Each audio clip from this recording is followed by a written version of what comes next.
is that these counties that were invited, they failed to appear, they failed to file written response, that the House directs that the relevant committee, the Public Accounts Committee, issues summons to compel their appearance. Because it cannot be that they require us when it comes to appropriation of funds to counties, but they show us a middle finger when it comes to accounting for those resources. Mr. Speaker, all of this morning, this Senate has been debating on how we are going to stand up to the National Assembly to send more than 52 billion shillings to the counties. We play our part to send money to the counties, and the governors and the chief executive officers must play their part in ensuring that there's accountability for those resources. Mr. Speaker, this process that we are doing ideally should be happening at the Senate and in each of the 47 county assemblies. The Constitution has given us a concurrent mandate, or jurisdiction. In fact, the timeline of 3 months is shared between the county assembly and the Senate. Chair, Senator Kajwang. Senator Chalgei, familiarize yourself with the standing order 117. You should not stand between the senator speaking and the chair. If you need to consult those documents, carry them to your seat. Thank you, Mr. Speaker. The county assemblies ought to have considered all these reports because primary oversight is exercised at the county assembly level. Mr. Speaker, in our consideration of the report, we did not come across any county assembly that had already considered the reports, and so it would appear as if our brothers in county assemblies have absconded their primary oversight role to the Senate. Part of the recommendations we are making is on how Senate can help build the capacity of county assemblies to be able to be the first line of oversight. Mr. Speaker, in terms of findings, the Parliamentary Budget Office tells us that the fiduciary risks that counties face can be quantified, and it has been quantified to 532 billion Kenya shillings. Mr. Speaker, I know you will wonder that the annual transfer to counties does not get to 532 billion. So how is it that counties face fiduciary risks of that amount? If you look at that fiduciary risk report, there is a schedule that breaks down fiduciary risks faced by every county government. And I want to ask members to take an interest, go to the section that lists the fiduciary risks faced by your county government. Fiduciary risks, Mr. Speaker, is not just issues that come out of budget, but the other risks that the county faces, perhaps from litigation, the other risks that county faces, perhaps from unsettled liabilities like pending bills, contingent liabilities, legal fees, assets that have not been properly identified, and so there's a risk that those assets could get lost. Mr. Speaker, what the PBO has told us is that if county governments were to be grouped together as a commercial entity, then they would be technically insolvent, because in terms of potential liabilities, it far outstrips the potential assets that they have. So the fiduciary risk faced by county governments as at 2023-2024 amounts to 532 billion against an annual transfer of 400 billion. Mr. Speaker, when we come to the specific issues of misappropriation of public resources, the analysis of the Parliamentary Budget Office tells us that in that financial year, the Auditor General queried 87 billion Kenya shillings. Now, 87 billion Kenya shillings in a financial year is probably 24% of the money we send to counties. The Auditor General tells us that 24% of the money we are sending to counties is being misused. And Mr. Speaker, the specific issues that underpin the 87 billion is irregular expenditure, 39 billion. Unsupported expenditure, 49 billion. Unbudgeted expenditure, 7 billion. Nugatory expenditure, that is things like penalties and fines, expenditure that is avoidable, 9.5 billion. Unaccounted expenditure, 157 million. Mr. Speaker, it's a sad day that in the morning we are struggling to send 52 billion to county governments, and in the afternoon we are looking at a report that is telling us that 87 billion Kenya shillings that the Senate sent to county governments cannot be properly accounted for. Mr. Speaker, I'll give you a few examples. The irregular expenditure of 39 billion, if you go to Marsabit County spends 16.5 million on insurance for vehicles that are grounded. 16.5 million could probably sink 8 wells, but they pay that for insurance and the vehicles are not moving. That is in the report. Mr. Speaker, Nairobi City County spends 146 million Kenya shillings, 146 million Kenya shillings, to pay salaries for former Nairobi Metropolitan Service staff, NMS, after expiry of their contract. Further, Mr. Speaker, Kilifi County pays 71.5 million to legal firms without proper authorization. Kilifi goes ahead and pays 13.1 million for upgrade of Shanzu law courts. And you know, the law courts and county governments are separate and independent. And so the question is, why would you spend that on the law courts? Wajir, Mr. Speaker, spends 25.9 million on classrooms in primary and secondary schools. And yet our brothers in the National Assembly have money for building those classrooms through the national government CDF. All that put together, Mr. Speaker, the counties, the country, and the citizens of Kenya have lost 39 billion. And Mr. Speaker, the number could have been higher if the PBO had quantified the issue of bursaries, which counties continue to give out, and yet it is a function that should be domiciled at the national government. When it comes to unsupported expenditure, Mr. Speaker, the Auditor General has flagged 49.7 billion, expenditure that cannot be justified. The Auditor General has been in the county for 6 months.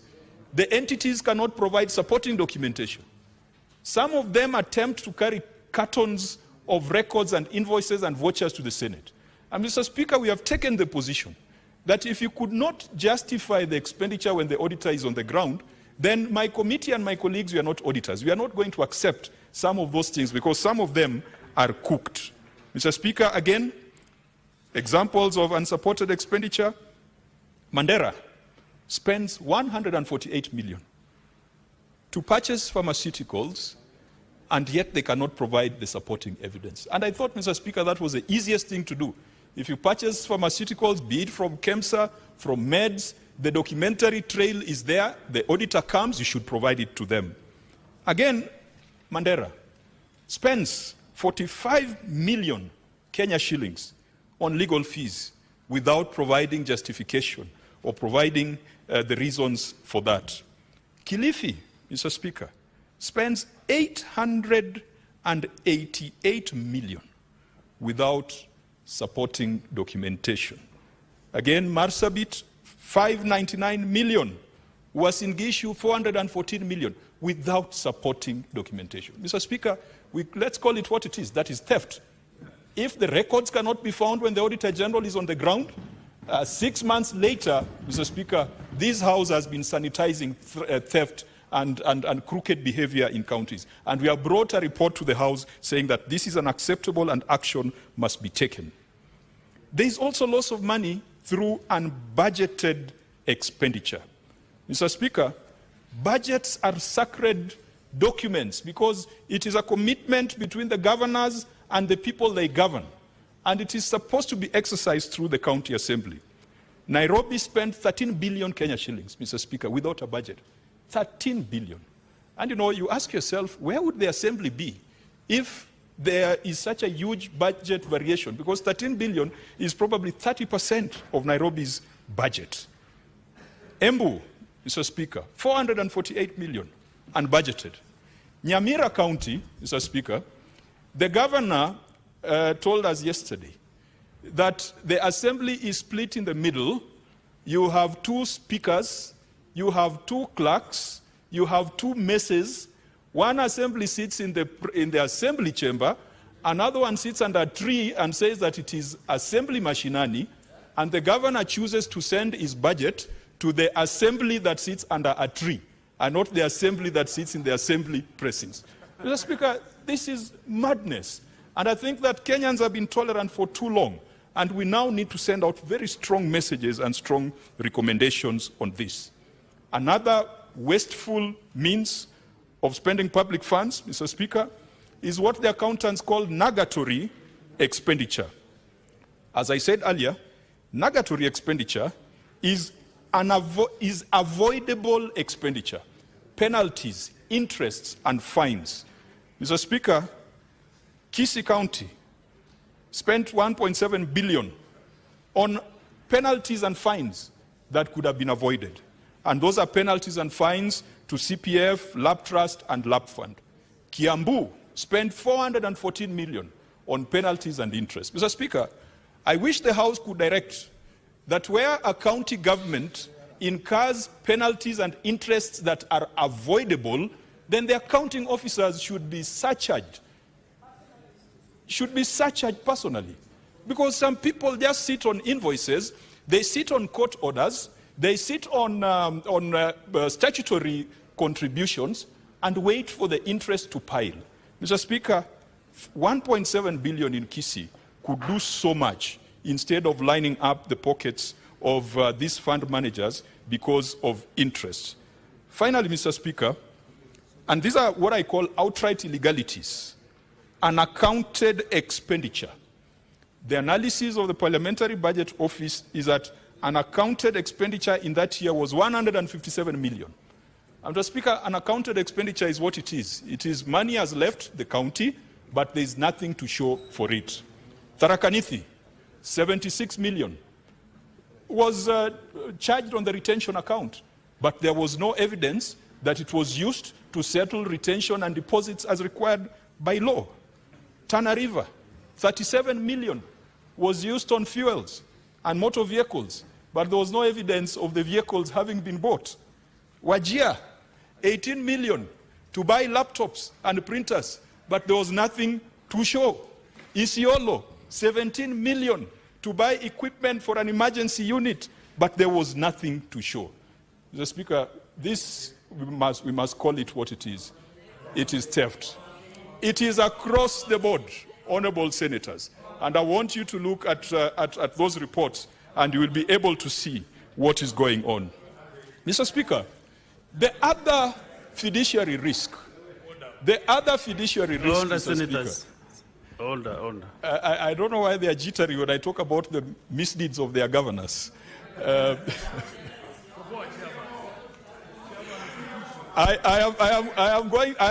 am going to spill more. Senator, Mr. Speaker. Chair, I think it's because you said finally, so you know they want to hear more, especially on their counties. Yes, Mr. Speaker, the other problem, the other fiduciary risk, and as I look at the other fiduciary risk, I'll give examples of other counties. Mr. Speaker, the other fiduciary risk identified by the Parliamentary Budget Office is pending bills. The total stock of pending bills, as per the Auditor General's report, and Mr. Speaker, we have a problem because the Control of Budgets report does not agree with the Auditor General's report. And county governments sometimes cannot tell you what the exact pending bill is because they have set up task forces which then review the work of previous task forces. But according to the reports of the Auditor General, pending bills increased from 163 billion in the prior year to 179 billion Kenya shillings in this financial year. Nairobi leads the pack with pending bills worth 118 billion. Kiambu follows with 6.3 billion. Mombasa, 4.4 billion. Machakos, 4.1 billion. Bungoma, 3.5 billion. And yet, Mr. Speaker, this House passed what we call the Ledama motion that gave directives or directions on county governments on how to deal with pending bills. To date, we have not seen implementation of those very clear resolutions. Mr. Speaker, 24 counties have pending bills above 1 billion Kenya shillings. Now, the problem is that they are not doing age analysis. Because if you do age analysis, you might realize that some of the pending bills are 5 years and older. An example is Kirinyaga. Kirinyaga had a pending bill stock of about 1 billion. 500 million was 5 years old and above. It means that the governor has chosen to pay contractors in the current period and has decided that the Ndadi contractors or the contractors of the previous administration will not be paid. And sometimes governors say that they can't pay, they won't pay, forgetting that if there was someone with a valid claim, someone who did work, they can go to court and they can force a charge against that county. And that is why we said that the fiduciary risk in county governments far exceeds their revenue at 500 billion because of these things like mismanagement of pending bills. Mr. Speaker, the High Court sitting in Kitale made it clear that these task forces that are being established to review pending bills, to review HR, to review wage bill, the first port of call for county governments is their internal audit function. Every county has an internal audit function. Every county has an audit committee, and the Office of the Auditor General is available.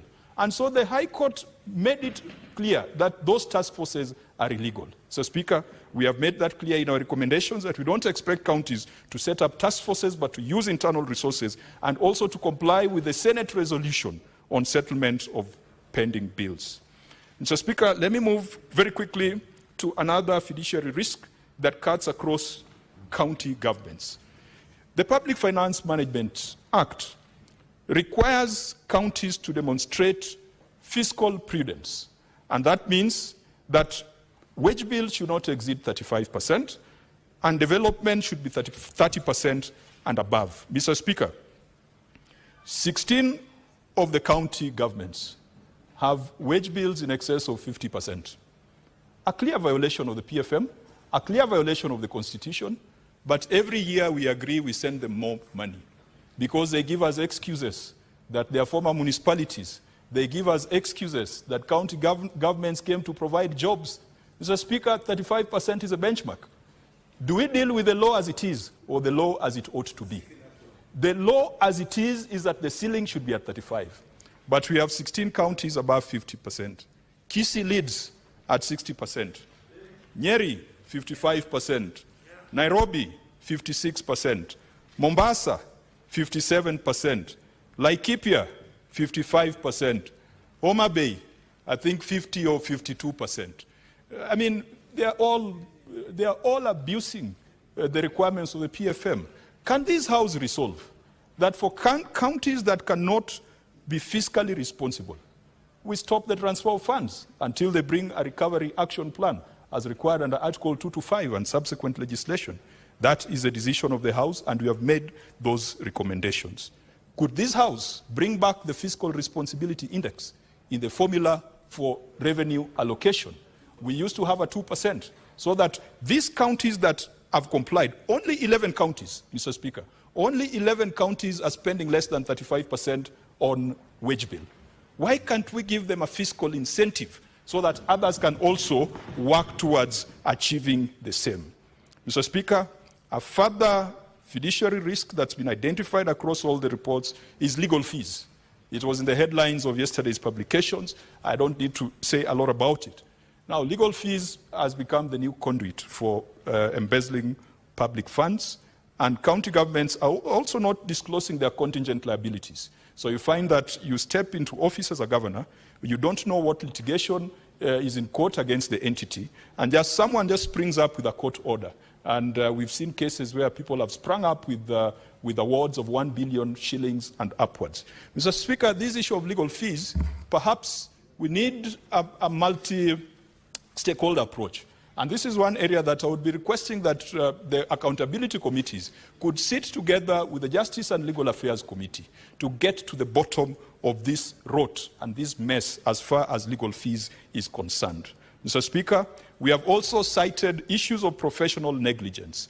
We have taken the position that if an accountant who is a member of the Institute of Certified Public Accountants and is in good standing prepares financial statements that are then disregarded by the Auditor General, that professional should not hold office and should be reported to the relevant professional body for disciplinary action. That does not apply only to the accountants. There are other regulated professions like members of the Institute of Procurement, Institute of Human Resource Management, and members of the Law Society of Kenya. We have made various proposals. You might see in the case of your county that we are recommending that those who prepare the financial statements should be disciplined by their professional bodies. Mr. Speaker, allow me to spend a minute to talk about systems. used in county governments. We have a system called IFMIS. It is extremely porous. It is not porous by original, Mr. Speaker, IFMIS is an Oracle-based system, the platform that runs major core banking software and huge e-commerce applications across the world. In Kenya, IFMIS is porous by design. Is it by design? It is porous by design. People have built backdoors into IFMIS. And county governments are using IFMIS more of like a suggestion rather than as a rule. Mr. Speaker, the PFM requires the National Treasury to define and prescribe a system of financial management for counties. Now, counties can use IFMIS. They have accepted to use IFMIS, even though they don't use it properly. But where they draw the line is when it comes to revenue collection systems. They can use one system. From Treasury for financial reporting. But when it comes to revenue collection systems, governors have decided that they do not want to be dictated to by the national government because they want to buy their own little revenue collection systems that have algorithms that deposit money into their accounts. Mr. Speaker, this House must resolve that the Auditor General should do a special systems audit on the revenue collection systems across the counties. And Mr. Speaker, it came to a realization that even as we are looking for a single revenue collection system, the Ministry of ICT has built a system which currently Nairobi County is using on a software as a service model. You do not have to spend 70 million, which is the average cost of a system, to buy it. You probably just renting space. It sits on the cloud. And now the Treasury and KRA are trying to build another system. I hope it is not going to cost 104 billion like the others for the health authorities. But, Mr. Speaker, we must provide guidance that the Auditor General has the capacity, it has a systems audit department, that they must bring to this House a proper systems audit. Mr. Speaker, sometimes it is sad that a vendor is blacklisted in one county. I do recall, I think in the last parliament, there was a vendor in Nairobi. And this Senate made a resolution that that vendor was not fit to do business with the county government. He rushed to the next county and is now doing business in that county. We must bring effect to debarment of service providers who occasion loss of public resources. And so, Mr. Speaker, the weakness of these systems reflects also on poor on-source revenue collection. Mr. Speaker, almost all the counties were unable to meet their on-source revenue targets. And there are so many stories, but the underlying one is the weakness of systems, but there's also the aspect of non-collection of property rates. Mr. Speaker, I know that some parts of the country, when you tell the governors to prepare a valuation roll, they will tell you that the land tenure system is such that people would not want to pay more, or investors would be frightened. Mr. Speaker, I think Kiambu and Nairobi has had a problem in terms of updating their valuation roll. But from the reports we have, Kisii County is missing out on 546 million due to uncollected rates. Kitui County is missing out on 1 billion Kenya shillings. Kajiado County is missing out on 11.9 billion Kenya shillings in terms of rates that could have been collected. They don't even need to revise their valuation roll. They just need to apply the current one.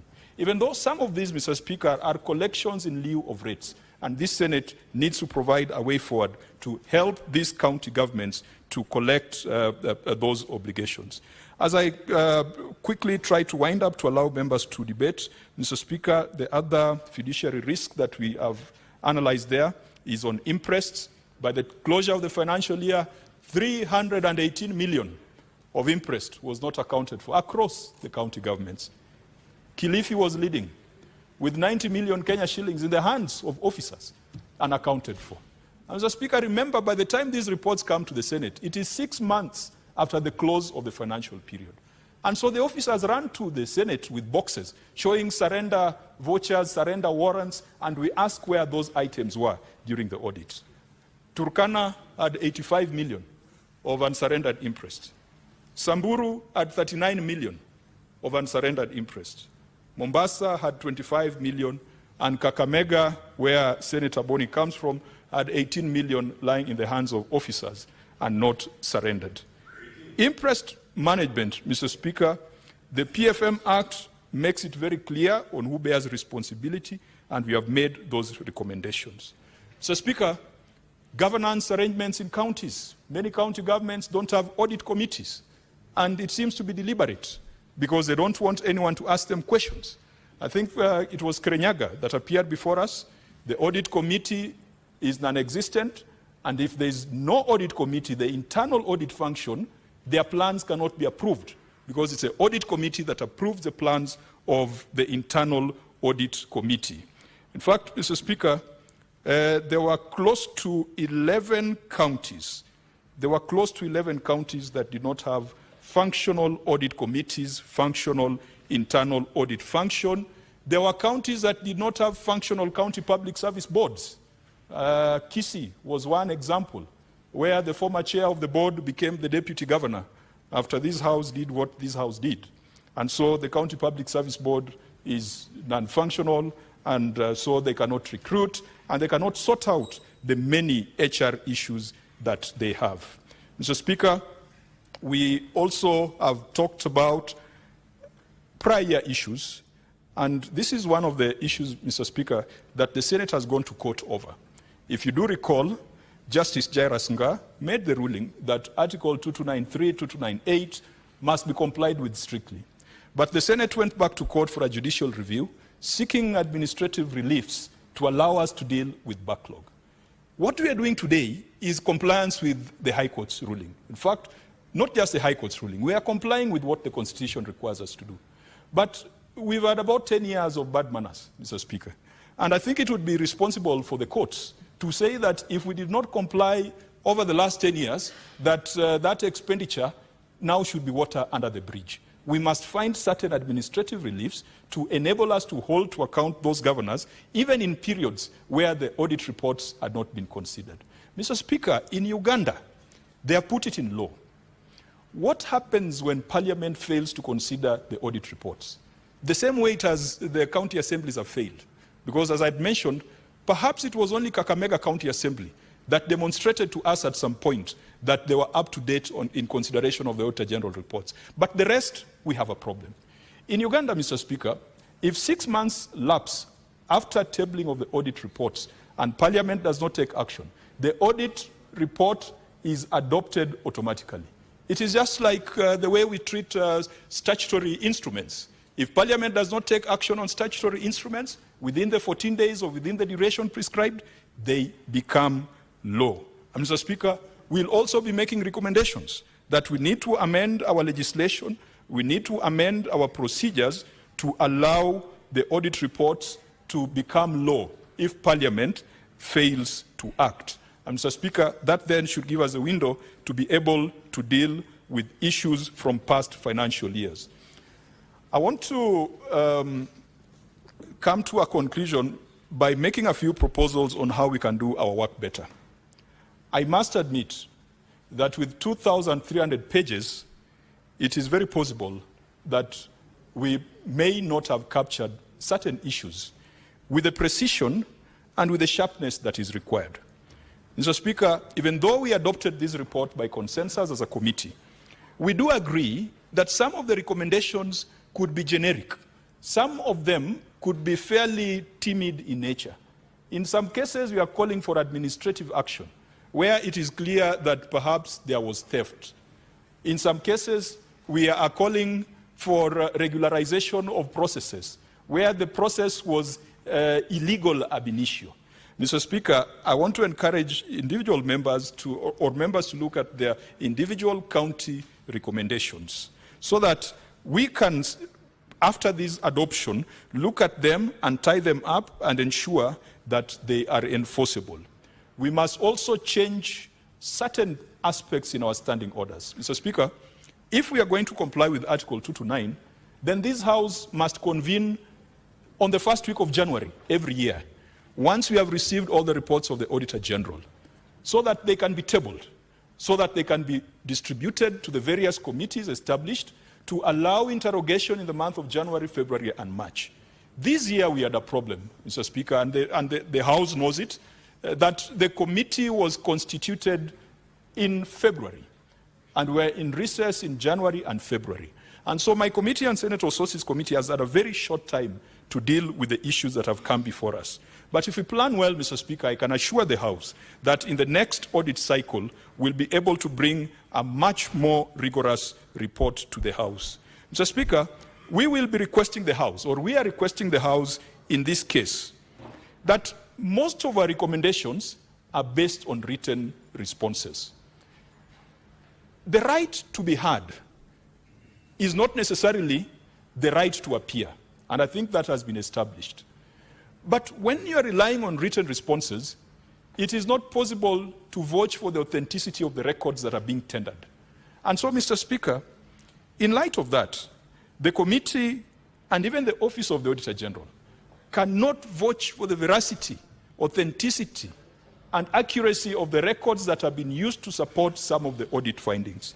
We are asking the House to allow us to conduct a further inquiry to ensure that those records that have been submitted to us as evidence meet the threshold.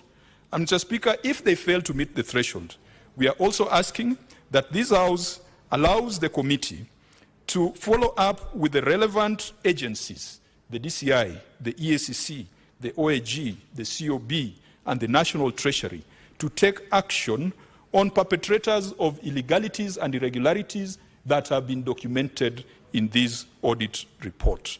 Mr. Speaker, we are also calling upon county assemblies not to abandon their primary oversight mandate. We will be making detailed proposals on statutory amendments. Mr. Speaker, in my view, some of my colleagues have thought, why don't we amend the Constitution, Article 2 to 9? I do not think we should amend the Constitution. I think we should try to live up to the high expectation of the Constitution. And that means changing statute, changing our procedures, changing our standing orders. Mr. Speaker, it is possible for Parliament to be up to date. And perhaps the history, and I must say this, Mr. Speaker, when I became the chair of the Public Accounts Committee, I took over from Senator Boni Khalwale. For 2 or 3 financial years, he was fighting with governors in court, in corridors, in the media, and in committee rooms. They had refused to come. Again, Mr. Speaker, because of this 31st March constitutional deadline, in quotes, the governors have refused to appear before my committee. Only 4 of them have come. The rest have decided that they are going to file written responses. But, Mr. Speaker, what the Constitution requires us to do by 31st of March is to debate, to consider, and to take appropriate action. I am calling upon the House. As far as appropriate action is concerned, the right thing to do is that we will treat this as our interim recommendation, but the detailed analysis, the detailed inquiries can still be pursued by the relevant committees with a view to following up on implementation as required by the Public Audit Act. Mr. Speaker, that is our prayer to the House, and I just want to finalize by thanking all the stakeholders who contributed, the Parliamentary Budget Office for producing the 3rd version. No, this is a 2nd version of the Fiduciary Risk Report. Mr. Speaker, the 1st version was compiled by the PBO, but I would say largely authored by Senator Ledamo Lekina, who was my colleague in the Public Accounts Committee. I want to thank the PBO, the staff and the directorate, the clerks. Mr. Speaker, the clerks in my committee are some of the most hardworking clerks because I've seen them deliver a 2,000-page document at short notice. Our stakeholders, the Treasury, the EACC, and the members of my committee, as well as the House, for showing confidence in us and for allowing us to carry out this critical and very sensitive function. Mr. Speaker, I beg to move, and I beg that the House considers our prayer that we follow up the residual matters within an implementation framework, and we cause and compel the appearance of those governors who think that they only need the Senate when it comes to allocation of money, and they do not need the Senate when it comes to accounting for the money. Mr. Speaker, I beg to move, and I would request my Vice Chair, Senator Mwaruma, to second. Thank you, Mr. Speaker. Senator Mwaruma Jones. Asante Mheshimiwa Spika kwa hii fursa umenipa ili kuunga mkono huu mjadala wa kuidhinisha ripoti ya kamati ya bunge ya uhasibu wa pesa zinazoenda kwa magatuzi. Mheshimiwa Spika, Seneti inaketi kwa sababu ya majukumu yanayotolewa katika ibara ya 96 ya katiba ya Kenya ambayo inasema ya kwamba kazi ya Senate ni kulinda magatuzi. Mheshimiwa Spika, katika hekima ya waliotunga katiba yetu mwaka wa 2010 tulikuwa na serikali awamu mbili, serikali za magatuzi na serikali ya kitaifa.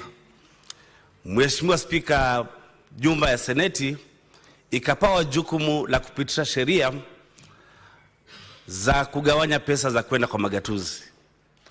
Tulishafanya hivyo Mheshimiwa Spika kwa kupitisha sheria ambayo inagawanya pesa kwa serikali ya kitaifa na kwa serikali za county inayoitwa Division of Revenue Act, na tukapitisha pia sheria inayogawanya fedha mara 47 inayoitwa County Allocation of Revenue Act.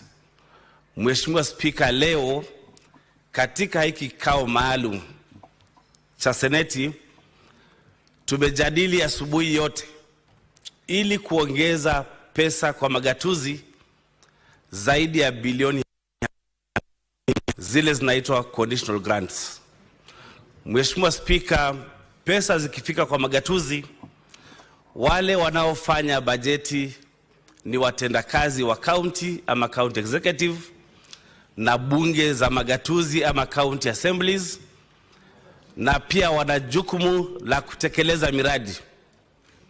Wakati wa kutekeleza miradi, Mheshimiwa Spika, kamati za bunge za county na assembly yote ya county inatakikana kufuatilia ile miradi vile inavyofanywa.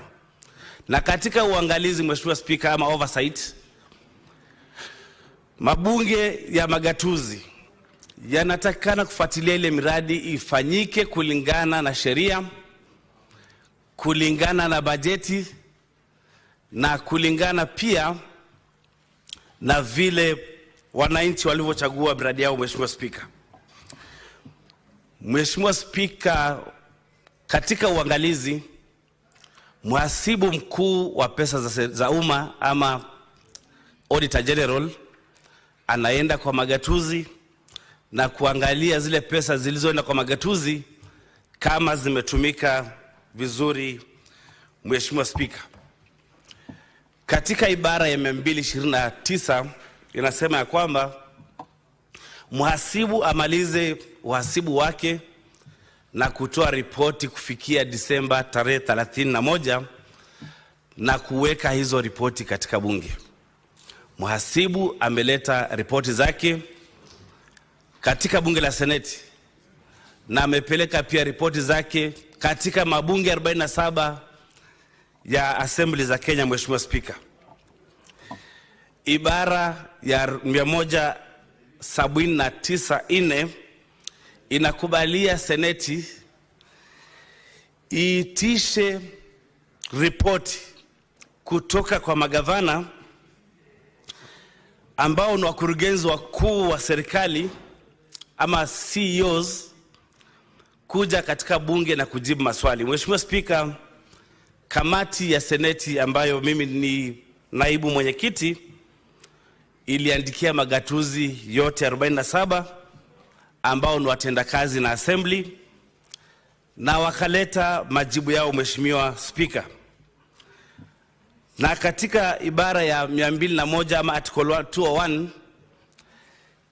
inatakikana kwamba kila gatuzi litumie pesa katika hali ya uwazi. Mheshimiwa Spika, tukiita magavana walete ripoti za matumizi ya pesa, ni kwa sababu tunataka kuhakikisha kwamba pesa ambayo inaenda kwa magatuzi imetumika kulingana na sheria na kusaidia yule Mkenya aliye katika magatuzi kupata huduma zinazofaa. Mheshimiwa Spika, vile mwenyekiti wangu ametangulia kusema ni kwamba kuna magatuzi kadhaa ambayo hayakuitikia huo mwito wa kuja kwa kamati yetu ya Seneti ila kuja kujibu haya maswali ambayo ni Isiolo, Kiambu, Baringo, Marsabit, Nyamira na Kajiado. Haya magatuzi yatapewa fursa ingine ili kuja kujibu maswali ya matumizi ya pesa. Mheshimiwa Spika, zile ripoti zimewekwa hapa ni 3. Ya kwanza ni ripoti ya watendakazi ama county executives. Ya pili ni ripoti ya county assemblies, na ya 3 ni ripoti ya uaminifu ambayo chairman ameita tayari ripoti, fiduciary report. Kwa Kiswahili ni ripoti ya uaminifu. Mheshimiwa Spika, tumepitia hizi ripoti zote na kuna masuala kadha ambayo yametangulia kujadiliwa tayari, ambayo yanaashiria kwamba pesa na mali ya umma katika magatuzi inaweza kuwa isiwe katika hali nzuri sana. Swala la kwanza ni ukosefu wa nakala ya mali na rasilimali za magatuzi, ambayo kwa kimombo, Mheshimiwa Spika, tunaita asset register. Wakati nakala ya mali ya magatuzi isipokuwepo, kuna uwezekano wa magatuzi kupoteza mali zao. Kwa mfano, ripoti ya magari mangapi yaliyo katika magatuzi, ripoti ya mashamba yaliyo katika magatuzi, Mheshimiwa Spika, na mashamba mengine hayana hati miliki. Hayo mashamba yako na uwezekano wa kupotea kwa sababu hakuna hati miliki kuonyesha kwamba hiyo mali ni ya kaunti. Kile kingine ambacho kinaashiria kupotea kwa pesa, Mheshimiwa Spika, kulingana na hiyo ripoti ya uaminifu, ni kwamba kuna shida ya kukusanya ushuru wa magatuzi. Magatuzi mengi yanakusanya ushuru na yapeleki huo ushuru katika benki, Mheshimiwa Spika. Kaunti nyingi zinatumia ule ushuru wakati wameukusanya, ili hali sheria inasema wakati ushuru umekusanywa upeleke kwa benki ile inaitwa County Revenue Fund account, ndio sasa huo ushuru utumike kwa kufanyiwa bajeti pamoja na zile pesa zingine ambazo zinatoka katika hazina ya kitaifa. Mheshimiwa Spika, wengine pia wanakusanya ushuru bila kutumia utandawazi. Na Mheshimiwa Spika, wakati ushuru unakusanywa bila utandawazi, pia kuna pesa nyingi zinapotea hapo kulingana na ripoti hiyo ya uaminifu. Mheshimiwa Spika, lingine ni kwamba katika uajiri, kaunti nyingi zimeajiri zaidi ya vile kanuni zinavyohitaji, ya kwamba 35% ya fedha za kaunti zitumike kwa kulipa wafanyikazi. Mwenyekiti ameashiria akasema ya kwamba kuna kaunti nyingi zinatumia ama zimeajiri watu na wanatumia pesa zaidi ya 35%. Wakati tumetumia pesa labda 50%, kaunti yangu ya Taita Taveta iko katika 54%. Ni kwamba pesa inabakia chache ya kufanya maendeleo. Tunahimiza na tunasukuma kaunti zihakikisha kwamba zimefuata kanuni, ili pesa inayotumika katika kulipa wafanyikazi iwe ni 35% ama chini yake. Kaunti nyingi, Mheshimiwa Spika, zinalipa mishahara ya wafanyikazi kupitia nje ya mfumo wa IPPD. IPPD, Mheshimiwa Spika, ni mfumo ambao unatumika kulipa wafanyikazi wote wa serikali.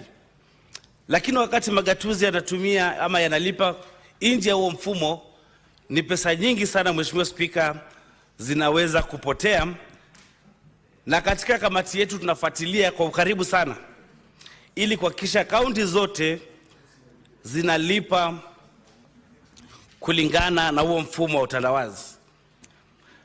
Mheshimiwa Spika, kuna uchunguzi na mapendekezo mengi ambayo tumefanya katika hii report, lakini vile mwenyekiti amesema ni kwamba tulikuwa na muda mchache sana, na nashukuru wafanyikazi wa Senate kwa kujitoa mhanga, kwa kufanya kazi usiku na mchana kuhakikisha kwamba hii ripoti ya zaidi ya kurasa 2000 imeletwa leo na bila kupitisha ule muda ambao umewekwa katika ibara ya 229.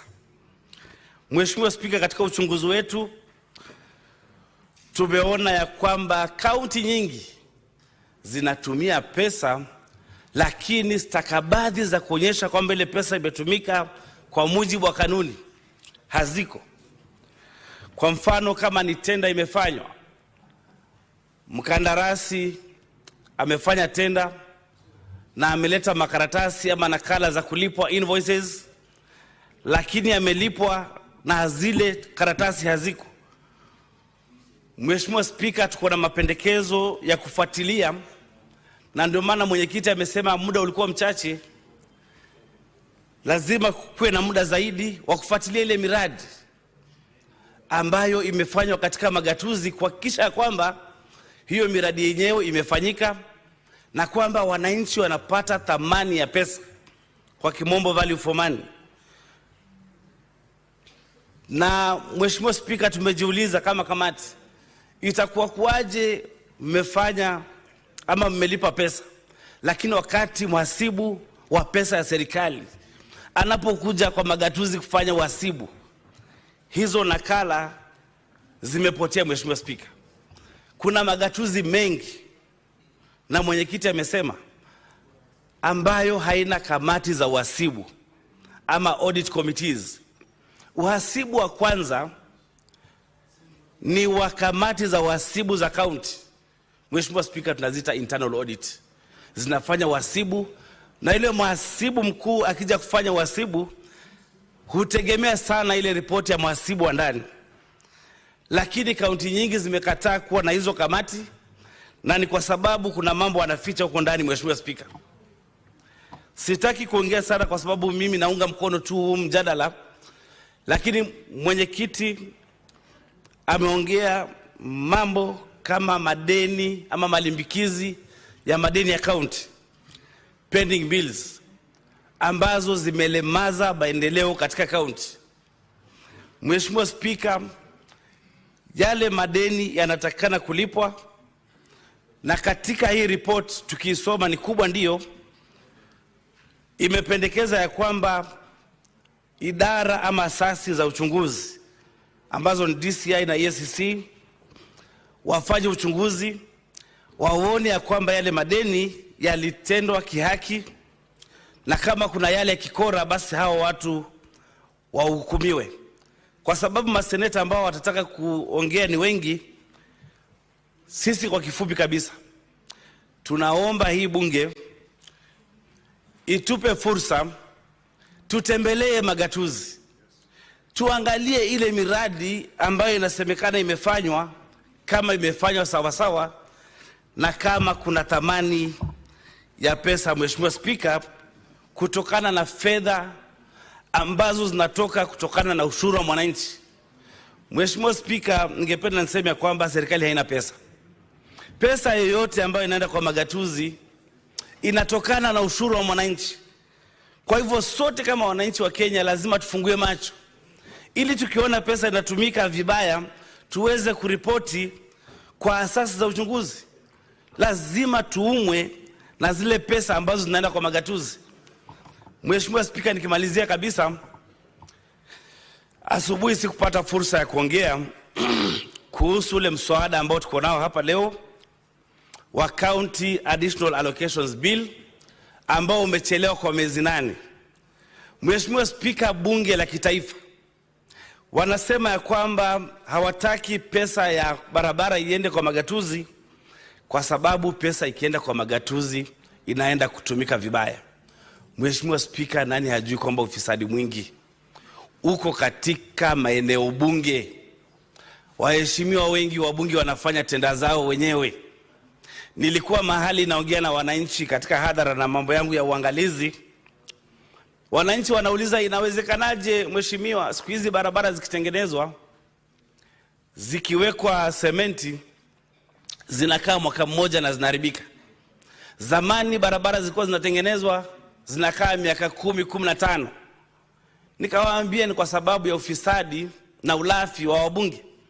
Wale wabunge wanafanya tenda zao wenyewe, na kama hawajafanya tenda zao wenyewe, ule ufisadi wa kuomba hongo unakuwa mkubwa sana.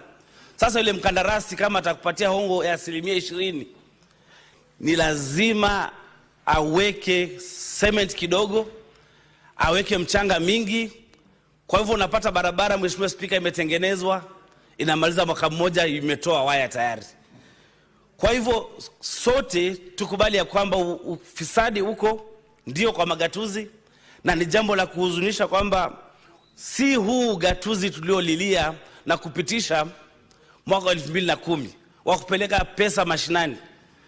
Mheshimiwa Spika, sisi ambao tunatoka katika maeneo yenye watu wachache hatuko tunapata maendeleo kwa sababu mnaambiwa mnaleta kura ngapi katika meza ili tuwapatie maendeleo.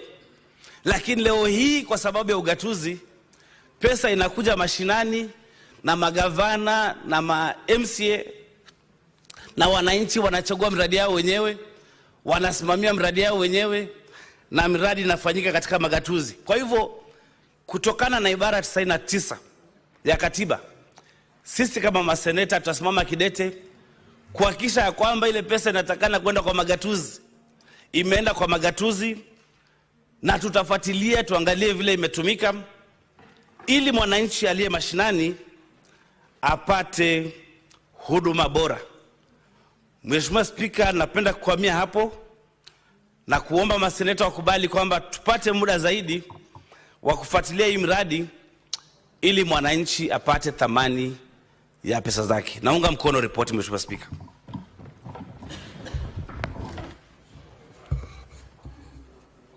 Honorable Senators, I propose the question by the Senate and of the reports of the Select Committee on County Public Accounts on the consideration of the reports of the Auditor General on the financial statements, Volume 1 and 2 for Mombasa, Kwale, Kilifi, Tana River, Lamu, Taita Taveta, Garissa, Wajir, Mandera, Marsabit, Isiolo, Meru, Tharaka Nithi, Embu, Kitui, Machakos, Makueni, Nyandarua, Nyeri, Kirinyaga, Murang'a, Kiambu, Turkana, West Pokot, Samburu, Trans Nzoia, Uasin Gishu, Elgeyo Marakwet, Nandi, Baringo, Laikipia, Nakuru, Narok, Kajiado, Kericho, Bomet, Kakamega, Vihiga, Bungoma, Busia, Siaya, Kisumu, Homa Bay, Migori, Kisii, Nyamira,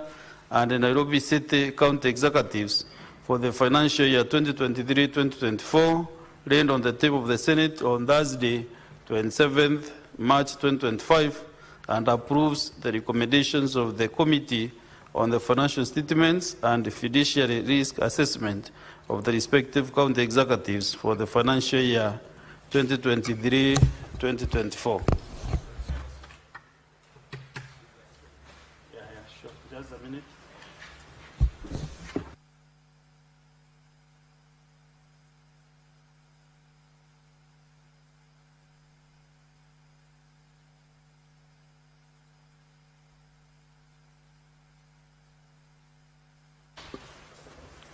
Honorable Senators, I have this communication to make on the visiting students from Sawagongo Boys High School in Siaya County. Honorable Senators, I would like to acknowledge the presence in the public gallery this afternoon of visiting 376 students and 8 teachers from Sawagongo Boys High School in Siaya County. The delegation is in the Senate for a one-day academic exposition. In our ancient tradition of receiving and welcoming visitors to Parliament, I extend a warm welcome to the delegation, and on behalf of the Senate and on my own behalf, wish them a fruitful visit. Thank you. Because of the time constraint, within 30-40 seconds, maybe you can welcome the visitors from Siaya County. Senator Buru Oginga. Yeah, thank you, Mr. Speaker, sir, for the opportunity. Mr. Speaker, I take this opportunity to welcome the students from Sawagongo Secondary School in Game Sub-County of Siaya County. And Mr. Speaker, I want to tell the House that this is a very, very good school. It is a school which is in terms of secondary, it is a post-colonial school. But, Mr. Speaker, this school has performed very, very well. It has done very well, and I'm very proud of it, Mr. Speaker, as I stand here. Mr. Speaker, this school last year improved its performance slightly, but it had 12 A's, 86 B+, 102 B's, 99 B-, and 70 C+. Mr. Speaker, this is not a mean achievement, and that means that more than about 80% of all the students got direct university admissions. And we want to encourage them to keep on working hard. There is no replacement to education. Education is the enabler. Education is the equalizer. It is what makes you equal to the others. So you continue working hard, and you will achieve what Honorable Halwale here has achieved. He is a doctor, but also a very astute politician. So any profession can become politicians. Don't think you can only become a politician if you are a lawyer. You can take any profession that you like, and you can be a very, very good politician. Thank you. Honorable Bambua here is a journalist. Thank you, Mr. Speaker, and I welcome Thank you. Students and the teachers. Yes, Majority Linda.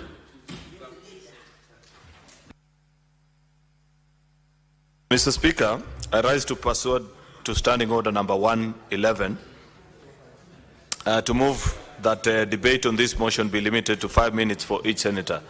Mr. Speaker, we have a very difficult situation today.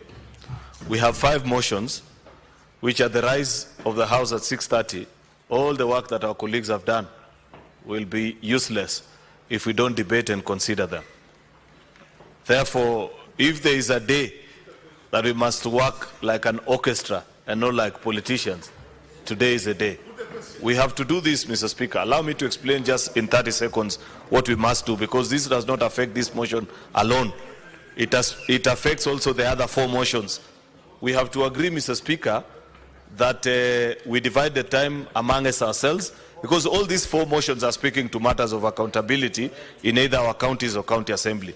So we have to agree that when you get an opportunity, you speak to all the issues that are either related to your county and the county assembly, so that we schedule the time. It's now 3:46, Mr. Speaker, as such that we know at what time now the mover replies on one motion. We begin the next motion, Mr. Speaker, so that we are able to conclude on all the 5. Otherwise, Mr. Speaker, it will be very unfair for our colleagues in public accounts who have worked extremely hard to bring us these reports, then we don't consider them. Therefore, I want to request that we limit to 5 minutes, Mr. Speaker, and also bear in mind that we have to do that on the subsequent motions. I thank you, Mr. Speaker.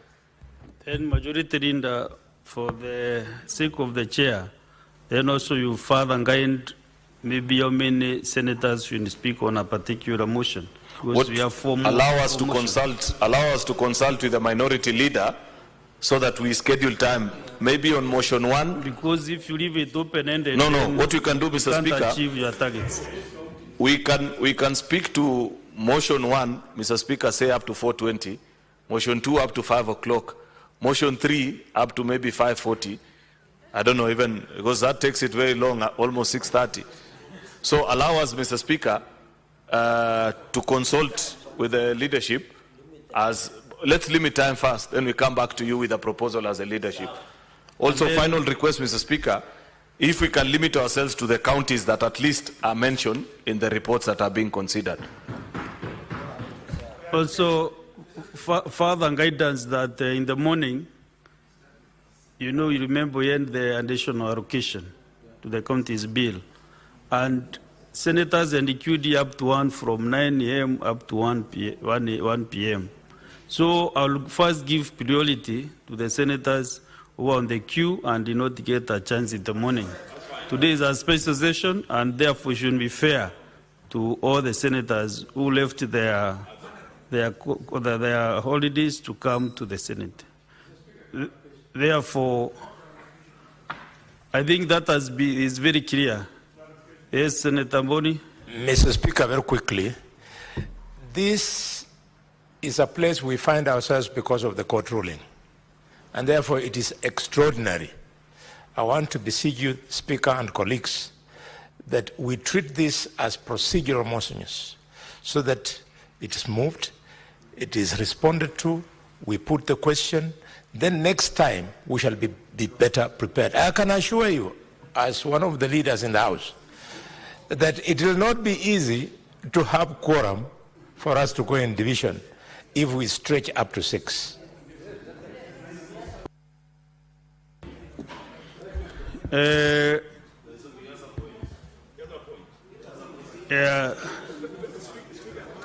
Yes, Deputy Minority Leader. Mr. Speaker, because we are just consulting, so perhaps maybe then to just improve on what Senator Halwale has said, so I don't bring members here and they do have no opportunity to express themselves on this matter, which is important. Why not amend what Senator Cheruiyot has said to 3 minutes, and then reduce the numbers from both sides to maybe 5? And if you have spoken on the first motion, then you don't speak on the second one, you don't speak on the third one, so you do just 3. Yes, and you just limit ourselves to the counties in the motion. Yeah, you don't. Do we have that agreement? Have we built the consensus? Senator Mugeni.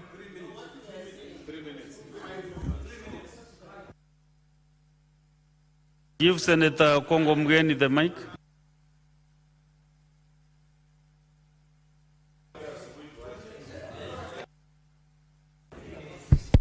Mr. Speaker, the only thing I wanted you to note is that this report captures all the 47 counties.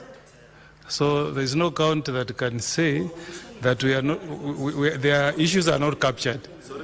All the counties are addressed in the report that was tabled by Senator Kajwang. All the 47. All the 47. This one, but on the next motion and the next. Maybe the next. Yeah. But on this, the one of Kajwang, all 47 counties. I think I agree with your proposal that, when you're addressing issues of accountability, Speaker, it's not, it's a, yeah. No, it's good we take. Senator, I want to listen to Senator Omugeni. Mr. Speaker, sir, it's good we restrict ourselves. Senator Chalgei, just hold on. Mr. Speaker, for today, I think let's be fair and reasonable. We can't speak for more than 3 minutes if we need to transact on the business that is on the order paper.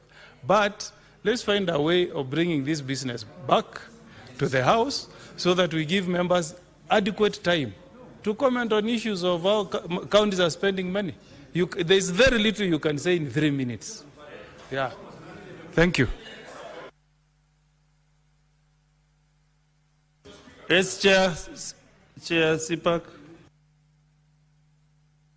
Mr. Speaker, in 2013, Chief Justice Mutunga delivered a ruling on the election petition, but delivered the judgment later. He delivered the ruling within the constitutional timeframes, but the detailed argument judgment came later. And I think that's what Senator Khalwale is trying to say, that we've got a constitutional timeline. We bring what, in my view, the ruling was a fiduciary risk report. Mr. Speaker, we've really tried to break our backs to even bring a judgment by analyzing each county, which might not be very perfect. If it is a view of the House to allow the committee to go back and do a proper detailed judgment through inquiry and county visits, then Senator Boni's proposal can be entertained, but to allow those with burning issues between now and the time. Yeah, I think we are in agreement that we need to, every senator to take 3 minutes, and then at least 5 senators or 6 on each motion, every motion, for the 5 motions that we have. And then the chair will be considering other issues, especially a county which is maybe on that motion. And then the chairs will be able to guide accordingly. Now we are taking almost 10 minutes to make a decision.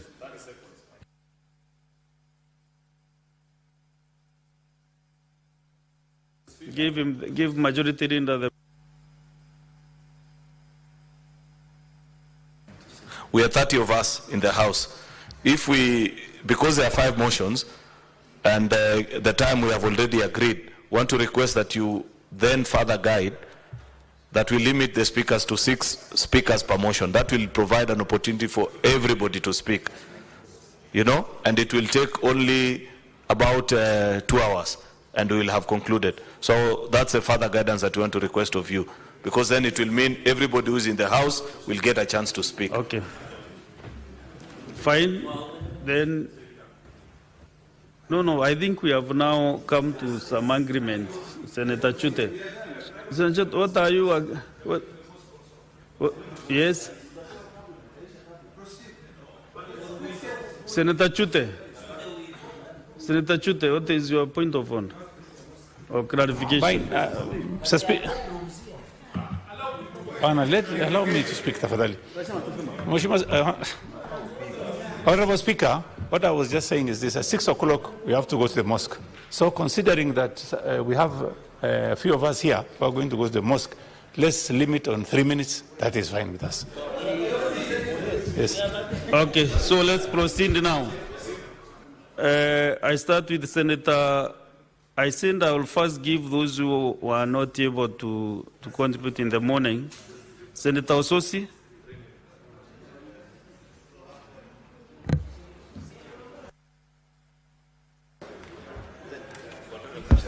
Thank you, Mr. Speaker, for this opportunity.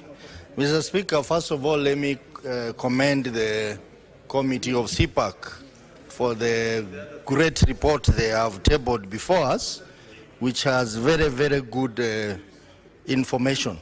Mr. Speaker, I think the experiences of CPAC committee are similar to the CPAC committee which I had. Issues of late submission of document, Mr. Speaker, which is contrary to section 62(2) of the Public Audit Act, is a common issue in all the counties. And I think it's a matter that we need to have a way of dealing with, even if it involves invoking the penalties under section 62 of Public Audit Act. Mr. Speaker, we have also seen a trend of inaccuracies, errors, incompleteness in financial statements that are audited by the Office of the Auditor. And this is because accountants or finance managers in our various counties are not doing their work professionally. And I want to agree with the committee of CPAC that it is time that these officials comply with the provisions of the Public Sector Accounting Standards Board, and where they don't comply, then we need to invoke the provisions of Section 8 and 10 of the Accountants Act, which may also include getting assistance from the professional body ISPAC on dealing with the misconduct. Mr. Speaker, let me go to the report in reference to my county, Vihiga County, where, Mr. Speaker, going through the report, I am very sad as a senator of Vihiga County that a whooping 3.4 billion shillings, which is just 2 billion less than our revenue, shareable revenue, cannot be accounted for. The amount is facing fiduciary risk. 3.4 billion shillings, Mr. Speaker, is not small money. And this is out of the following, Mr. Speaker: non-disclosure of commission earned from payroll services. This is where they give services to SACCOs or to third-party people. A whooping 4.3 million shillings cannot be accounted for. Mr. Speaker, the Remember, we have only 3 minutes. Senator Mudigi.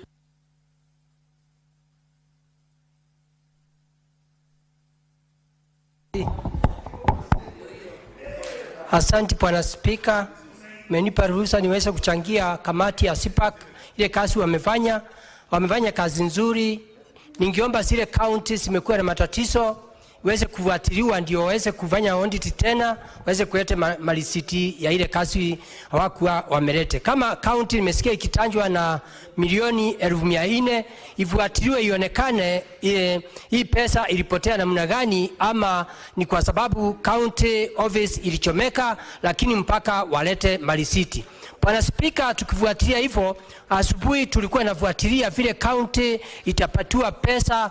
Kamati ya finance ya Senate na unga mkono, kwa sababu niliona kama Embu County kutoka sasa mpaka mwezi wa 6 itapokea milioni 363, ambaye mambo ya manyumba ile ilikuwa njengwa, mambo ya wale wa health promoters watapata pesa, vile hiyo pesa itapatikana. Bwana Spika, ni kuna mambo ya ajabu, kwa sababu mambo ya parapara, Embu County ni moja ya zile county ilienda kotini iweze kupatiwa pesa ya parapara. Ni ajabu kubwa sana katika Senate, Bwana Spika, kwa sababu county zote ni kama hizi wameenda kotini. Kama Embu inafaa kama mahakama itakumbali county ipatiwe pesa ya parapara, Embu County itapata milioni 211 na ward zote 20 itafaidika na hizi pesa. Bwana Spika, kama saa hii Embu County mvua inanyesha, unakuta magari kule masinani hawezi kutembea vizuri. Kwa hivyo naomba mahakama iweze kusaidia ndio magavana waweze kupata kesi ile inafaa, kwa sababu unajua Bwana Spika, MPs wote wako na pesa ya CDF, wako na pesa ya parapara, wako na pesa ya pia ya stima, lakini sisi sote hakuna mtu anaangalia. Kwa hiyo Bwana Spika, ningeomba hata kama tunafuatilia magavana mpaka nyumba kuu ya Senate iweze kupatiwa nguvu ya kuweza kufanya oversight vizuri, ndio magavana waweze kurudisha zile pesa imeenda nje ile inafaa, lakini MPs wote mpaka wakumbali kusaidia county zote iweze kupata pesa, kwa sababu wakati tuko hapa sisi maseneta tunaongea mambo ya ukatusi na magavana pia wanapata matatizo. Kwa hiyo Bwana Spika, naunga hizi kamati zote mbili mkono kwa ile kazi imefanya. Asante Bwana Spika. Senator Sifuna Edwin. Honorable Speaker, I'm a very proud member of the Public Accounts Committee under the very able leadership of Senator Kajwang. During our meeting to adopt this particular report, we were given the definition of fiduciary risk by the Parliamentary Budget Office. Honorable Speaker, just a cursory search of the term fiduciary risk is defined as the potential or loss that can arise when an entity fails to work in the best interest of a people, leading to misuse, mismanagement, or lack of transparency. Honorable Speaker, in that report, you will see that the cumulative fiduciary risk exposure of all the counties, the 47 counties, is 532 billion. But out of that, the fiduciary risk exposure by Nairobi County alone is 157 billion Kenya shillings. Honorable Speaker, when we go through these reports, it brings me great shame as a senator of Nairobi to see that Nairobi is number one in all the wrong things. We are the highest when it comes to irregular expenditure at 32.5 billion Kenya shillings out of the 39.1 billion of all the counties, which is about 85 or 83%. Honorable Speaker, we are also number one when it comes to unbudgeted expenditure at 12 billion Kenya shillings in terms of fiduciary exposure. Then, of course, there is a matter of pending bills. Honorable Speaker, out of the 179 billion Kenya shillings that constitute pending bills in the 47 counties, 65% of that, or 118 billion Kenya shillings, is the fiduciary exposure in the county of Nairobi. And we have gotten to a place, Honorable Speaker, listening to these entities, to the Auditor General appearing before our committee, we now need to know what the next steps are. I want the people of Nairobi to understand that even though the Constitution says that Parliament shall look at the reports of the Auditor General, we rely on other institutions to be able to take action. In the committee that I sit in, we have recommended prosecution of officers in over 150 cases, and we have had occasion to sit with the EACC and ask them to give us the reports about these investigations, Honorable Speaker. We have had officers from the DCI. We have made recommendations for prosecution of people. We have made recommendations to professional bodies like the ISPAC that regulates accountants, even lawyers who give wrong information or wrong advice to their executives, or even who collude with their departments to steal money through legal fees. Honorable Speaker, we need all these institutions now to come to the rescue of our counties. Even if you look at the total exposure on stalled projects, Nairobi is again number one. I want this Senate to help us in Nairobi, because if devolution works in Nairobi, it will work elsewhere. Honorable Speaker, I thank you. Thank you. Good. Senator Mariam Sheikh Omar.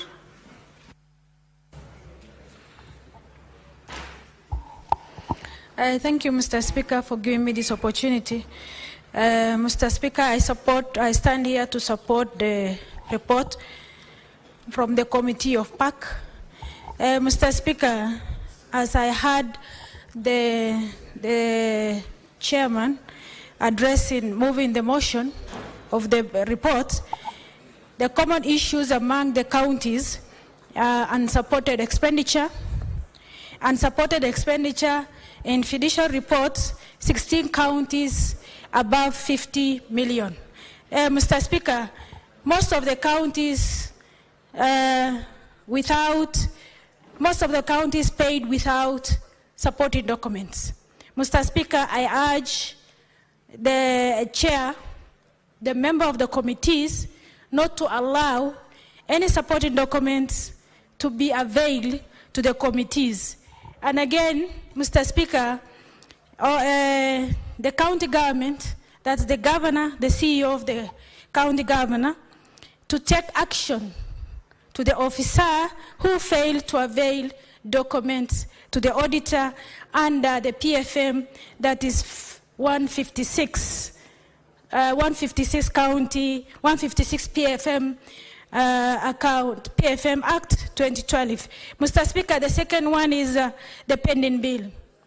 Mr. Speaker, most of the counties, they don't disclose their pending bills. And again, pending bills is normally the first charge, and it normally accumulates all. Like Mandera County, it has 2.2 billion. That show they are not paying, they are accumulating the pending bill. Mr. Speaker, the other one is avoidable expenditure. Mr. Speaker, avoidable expenditure is like penalties, interests on statutory deductions, which has not been submitted on time. Mr. Speaker, the other one is install projects and the poor workmanship. Mr. Speaker, some counties, some the project because of installed because of the public participations and not involving the citizens, the people for their needs. Mr. Speaker, the other one is fixed asset register. Mr. Speaker, most of the counties, they don't keep their fixed asset register. That shows the fixed asset the asset of the counties is unknown. Mr. Speaker, as the committee, the chair and the members of the committee make a follow-up on that so that they cannot, without the Okay. Senator Olekina Ledamo. Thank you, Mr. Speaker. Mr. Speaker, let me begin by thanking the two committees, but I shall begin to thank the distinguished senator from Homa Bay for actually telling us what is going on in this country. Serious fiduciary risk. And fiduciary risk comes about when those who are tasked with the fiduciary responsibility fail to do so. Mr. Speaker, I've gone through the report and I'm ashamed of my own county because I've seen that when it comes to nugatory expenditures are those expenses which could be avoided. Expenses that if you pay your bills on time, you don't have to pay penalties. You don't have to pay interest. You don't have to pay legal fees. We paid a whopping 1.7 billion shillings in terms of nugatory expenditures. Mr. Speaker, if you go to Kajiado County, which shocks me also, is that there is about 11.9 billion which the governor could be collecting from rent arrears and paid rates. Instead of fighting other people, he could have been going to collect that money. Number two, the pending bills. I'm happy that my county has reduced. It has gone down to 763 million, but it's still a lot of money. In Kajiado County, it is over 2.35 billion shillings. When you look at the development budget, it is 1.4 billion shillings that has not been paid to developers. So essentially, nothing is happening. So, Mr. Speaker, the distinguished senator from Homa Bay, the chair of the Public Accounts Committee, has asked us to allow them to go after these rogue governors, to allow them to work with the DPP, to go and scrutinize and look at these expenditures. Mr. Speaker, if we do that as a House, we will be saving this country. We will be saving this country from these nugatory expenditures. We'll be saving these businesses that are not paid when they're supposed to be paid. Pending bills, we'll be looking at issues of fiduciary responsibilities. Mr. Speaker, if you fault or if you do not respect the PFM Act, and you are called, and I know the Kajiado governor was called to appear before the committee, he failed to appear. Instead of focusing and making sure that you're using the money rightly, you are busy politicking. Right now, Mr. Speaker, we want the committee to go after these governors and ensure that even if they have to be jailed, jail them. Thank you, Mr. Speaker. Senator Joe Newton.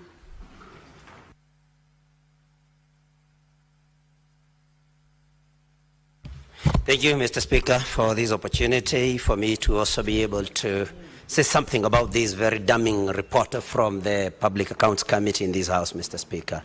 And Mr. Speaker, I think I want to start by saying that our counties should be able to put their priorities right. Then, Mr. Speaker, the issues to do with the community health promoters, the issue to do with salaries for medical staff, Mr. Speaker, things that should be prioritized by the counties. And that is why we spent a lot of time here in the morning trying to see what we can do to see to it that there is even distribution of additional revenue, Mr. Speaker.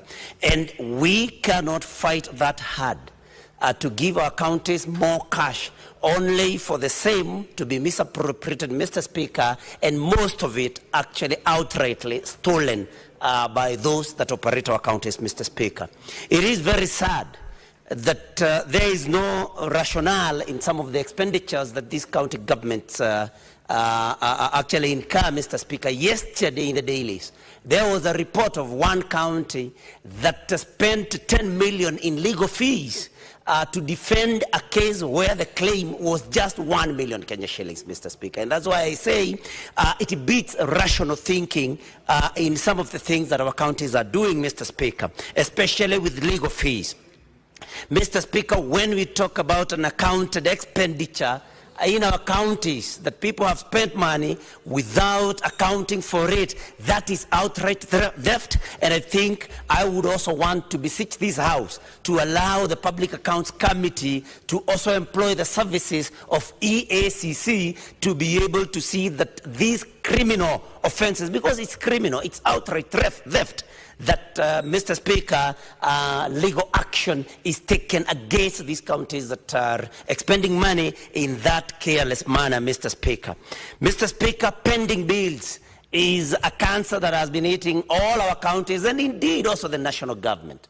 That, Mr. Speaker, that is why there is a low circulation of money in the economy, because those that have these bills, Mr. Speaker, have borrowed loans, have taken loans which they are not able to pay. If these pending bills are cleared, Mr. Speaker, then everybody would smile all the way to the bank and to their homes, Mr. Speaker, because there would be money in the economy. And this is something then again that we need to arrest. But talking of Muranga, where I come from, Mr. Speaker, I think I would want to talk about the quality of work that counties do, because there is a report of a septic tank in a place in Maragua Level 4 Hospital that was completed, Mr. Speaker, but that was leaking immediately, attracting even claims from neighbors, Mr. Speaker. Mafaya dispensary in Gatanga constituency.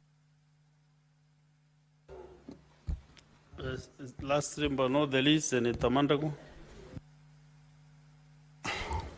Thank you very much, Honorable Speaker. Honorable Speaker, first I want to thank the committee for doing a very thorough job on this matter, Honorable Speaker. Honorable Speaker, I rise to support the work of this committee, and Honorable Speaker, only on 3 areas. On the CAIPS, Honorable Speaker, where the counties and national government are partnering, we have counties who are given money by national government to the tune of around 116 million. For the last 1.5 years, Honorable Speaker, they have not been able to move, and those projects are not on course. Honorable Speaker, some counties are doing very well, and I agree with my colleague, Honorable Senators, that those counties that their CAIPs are doing well must now initiate the process of looking for investors and the products to be value added on those county industrial parks, Honorable Speaker. Honorable Speaker, on the matter of RLMF, Honorable Speaker, which is a very emotive issue, and I know as a House, we have outstanding matters with the National Assembly, Honorable Speaker. I would wish to say, Honorable Speaker, whereas I support counties getting their share of RLMF as was, and national government receiving their bid, Honorable Speaker, I want to persuade this House that the 7 shillings extra that has been set aside to finance or to secure some credit to enable national government complete the ongoing roads that we are going to stall, Honorable Speaker. I want to persuade this House, having been a governor, Honorable Speaker, that a majority of the roads that were done under low volume seal, Honorable Speaker, are actually county roads. And if those county roads are going to stall because this money is going to be shared, Honorable Speaker, I think as a country we may get a small share of that money, but we should not get the overall value of getting those roads done. I would wish to persuade my colleagues that the 7 shillings over and above that has been raised be actually used for that model, Honorable Speaker. Honorable Speaker, on the issue of fiduciary risks that we have seen in counties, Honorable Speaker, we want to thank the committee for actually exposing the areas where funds are being lost. Honorable Speaker, I'm surprised that in my own county of Uasin Gishu, there is a variance in financial statements to the tune of 55,167,000. That is not even surprising, Honorable Speaker. Honorable Speaker, the unsupported expenditure on fuel, oil, and lubricants amounting to 177,043,731. Honorable Speaker, I'm aware of this matter. In fact, vehicles that are not serviceable are being fueled, and that is the reason why they could not provide the work tickets. And I'm sure, Honorable Speaker, because I know even one employee of one of the petrol stations where fuel was being consumed. Thank you, Senator Mandago. I now call upon the mover to reply. Mr. Speaker, I beg to reply and thank all the senators who have contributed. As we approve 52 billion in additional allocations to counties, we must demand for accountability for the 87 billion that the Auditor General has flagged. And I want to assure the House that if the motion is adopted, that we shall walk to the counties with the EACC, with the DCI, and all the relevant agencies that are required to ensure that there is value for money and there is accountability. Mr. Speaker, pursuant to Standing Order 66.3, I rise to request that putting of the question on this motion be deferred until the conclusion of debate on other motions in the order paper. Thank you, Mr. Speaker. But you did not pronounce yourself that you reply. You went ahead to request for the... Mr. Speaker, I beg to reply. Then also avert what you have requested. And so the putting of the question has been scheduled. So let's go to the next order.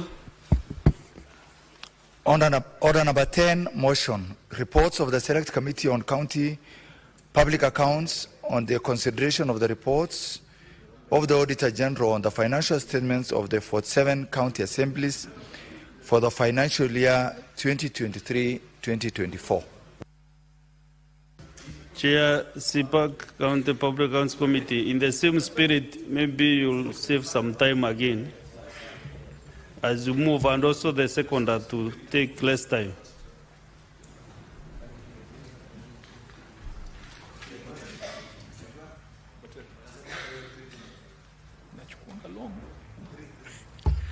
Mr. Speaker, I beg to move the motion that the Senate adopts the report of the Select Committee on County Public Accounts on the consideration of the reports of the Auditor General on the financial statements for Mombasa, Kwale, Kilifi, Tana River, Lamu, Taita Taveta, Garissa, Wajir, Mandera, Marsabit, Isiolo, Meru, Tharaka Nithi, Embu, Kitui, Machakos, Makueni, Nyandarua, Nyeri, Kirinyaga, Murang'a, Kiambu, Turkana, West Pokot, Samburu, Trans Nzoia, Uasin Gishu, Elgeyo Marakwet, Nandi, Baringo, Laikipia, Nakuru, Narok, Kajiado, Kericho, Bomet, Kakamega, Vihiga, Bungoma, Busia, Siaya, Kisumu, Homa Bay, Migori, Kisii, Nyamira, and Nairobi City County Assemblies for the financial year 2023-2024, laid on the table of the Senate on Thursday, 27th of March 2025, and approves the recommendations of the Committee on the financial statements of the respective county assemblies for the financial year 2023-2024. Mr. Speaker, I wish to be very brief in moving this motion. In the financial year under review, 47 county assemblies were audited. 45 of them had a qualified opinion, and 2 had adverse opinions. Embarrassingly, Mr. Speaker, the 2 county assemblies that had adverse opinions were Homa Bay County Assembly and Migori County Assembly. Mr. Speaker, we did not ask the county assemblies to appear before the committee, but we gave them an opportunity to submit their written responses. Their responses were verified by the Office of the Auditor General. My committee sat down and reviewed the supporting annexures and adopted the report that has been laid before the House. Mr. Speaker, you will notice that the fiduciary risks report excludes the county assemblies. The key issues that came out of the conversations or the audit reports from county assemblies, one was on asset management. Most of the county assemblies have not acquired ownership of the properties and the premises where the county assemblies sit. Mr. Speaker, there is one county assembly that has been successful in that, not in this financial year, but in the past. I think it is Narok County Assembly, which has been able to get title to the assembly premises. So this is a matter that has been flagged by the Auditor General over the years. Some county assemblies are still paying salaries outside the IPPD system. And Mr. Speaker, that is symptomatic of fraud, because when you pay outside the system, you're basically paying ghosts. Mr. Speaker, of importance to the Finance Committee is that a number of county assemblies are receiving more than 7% of a county's revenue. In regulation, under the PFM county government regulations, we had put a threshold of 7%.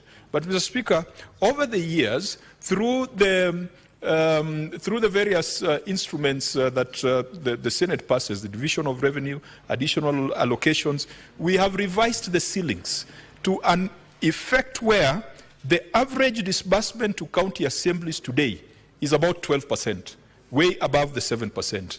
The Senate needs to look at this. The Finance Committee needs to look at this. If the 7% in regulation is not sufficient, then let us amend the regulation. Mr. Speaker, we have seen weak governance in a number of county assemblies, county assembly service boards that are non-functional. Mr. Speaker, we need to tighten the law, because what some county assemblies are doing, for them to control the finances in the county assembly, they impeach the speaker. And then after impeaching the speaker, they appoint a temporary speaker who will come from members, and then the temporary speaker takes over as a chair of the county assembly service board, notwithstanding the fact that every county assembly service board has a vice chair who ought to take over in the absence of a substantive speaker. And it is a matter that really is about good governance, but perhaps it needs to be captured in law to avoid abuse. Mr. Speaker, one matter that cuts across all county assemblies is their continued contribution to the County Assemblies Forum and the Society of Clerks at the table. We have no objection when it comes to the assemblies deciding which professional bodies or which society they should subscribe to. But these are public funds. If they are going to be transmitted to any other entity, that entity should be legal, and that entity should be auditable. And Mr. Speaker, that is a problem we have had with CAF. We are not saying that CAF is illegal. CAF is a proper association. The only problem is the continued remittance of money to CAF. And Mr. Speaker, when you quantify it, 5 million per county assembly by 47 counties is a lot of money.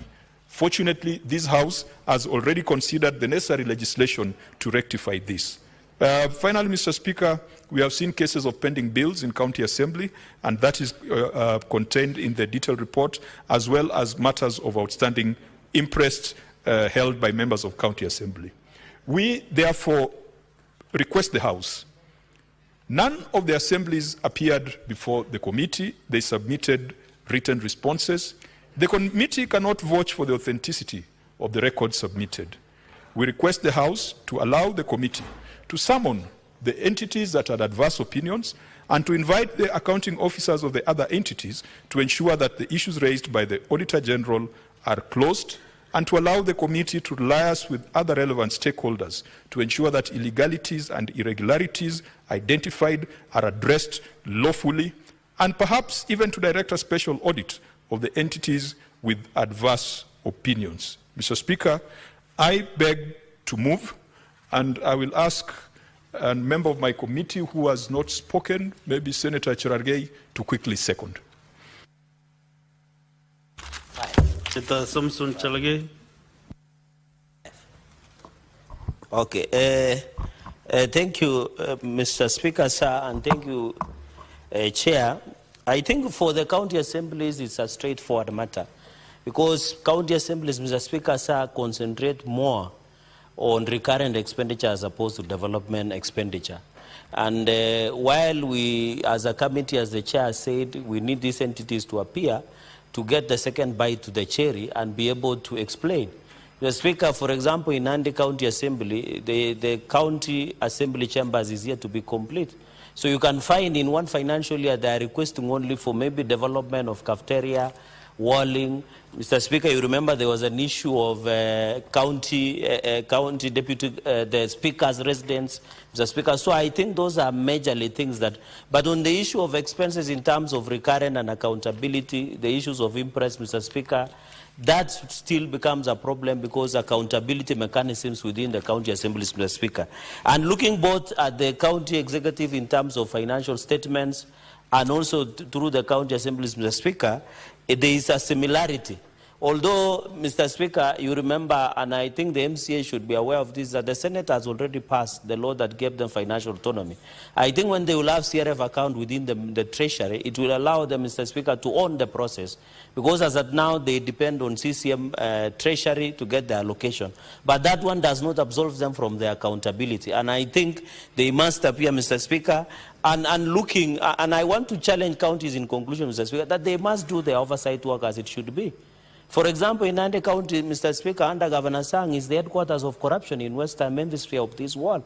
Because looking at in the previous financial year, Mr. Speaker, there was a scandal of the payroll, and I know members know, Mr. Speaker, and that is why in that scandal, even close relatives of the governor were found in the payroll scandal, Mr. Speaker.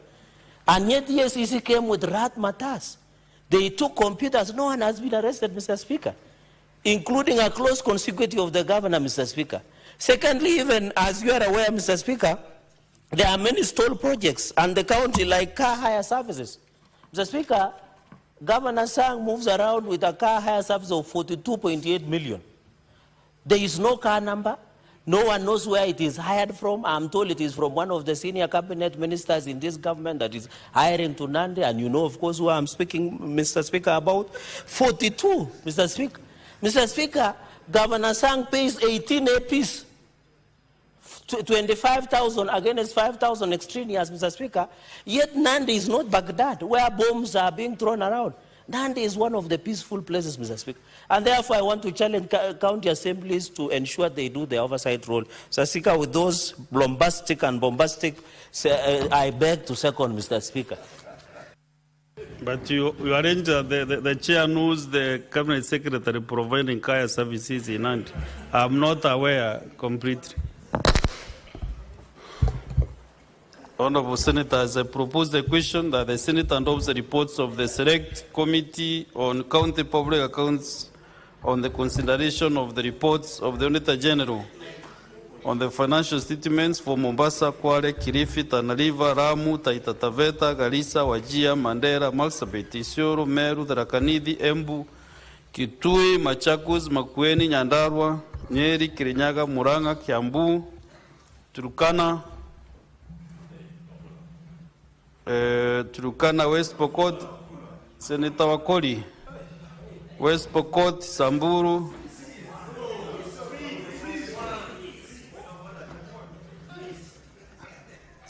Senator Wakoli is still learning, okay, fine.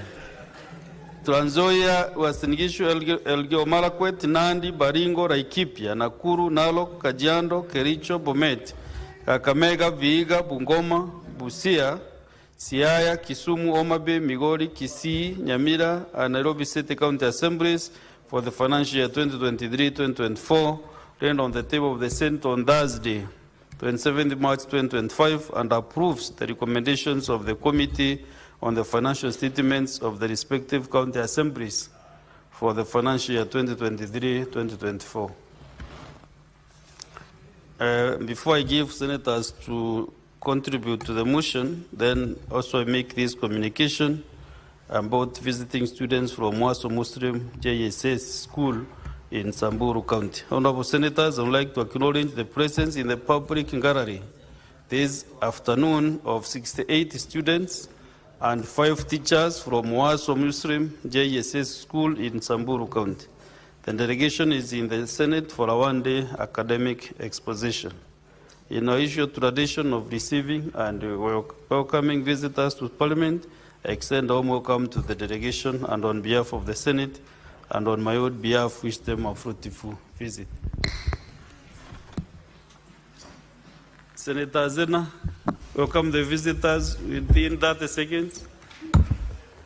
Thank you, Speaker, and I appreciate this golden chance to welcome my fellow young people from Samburu East, Samburu County to the Senate.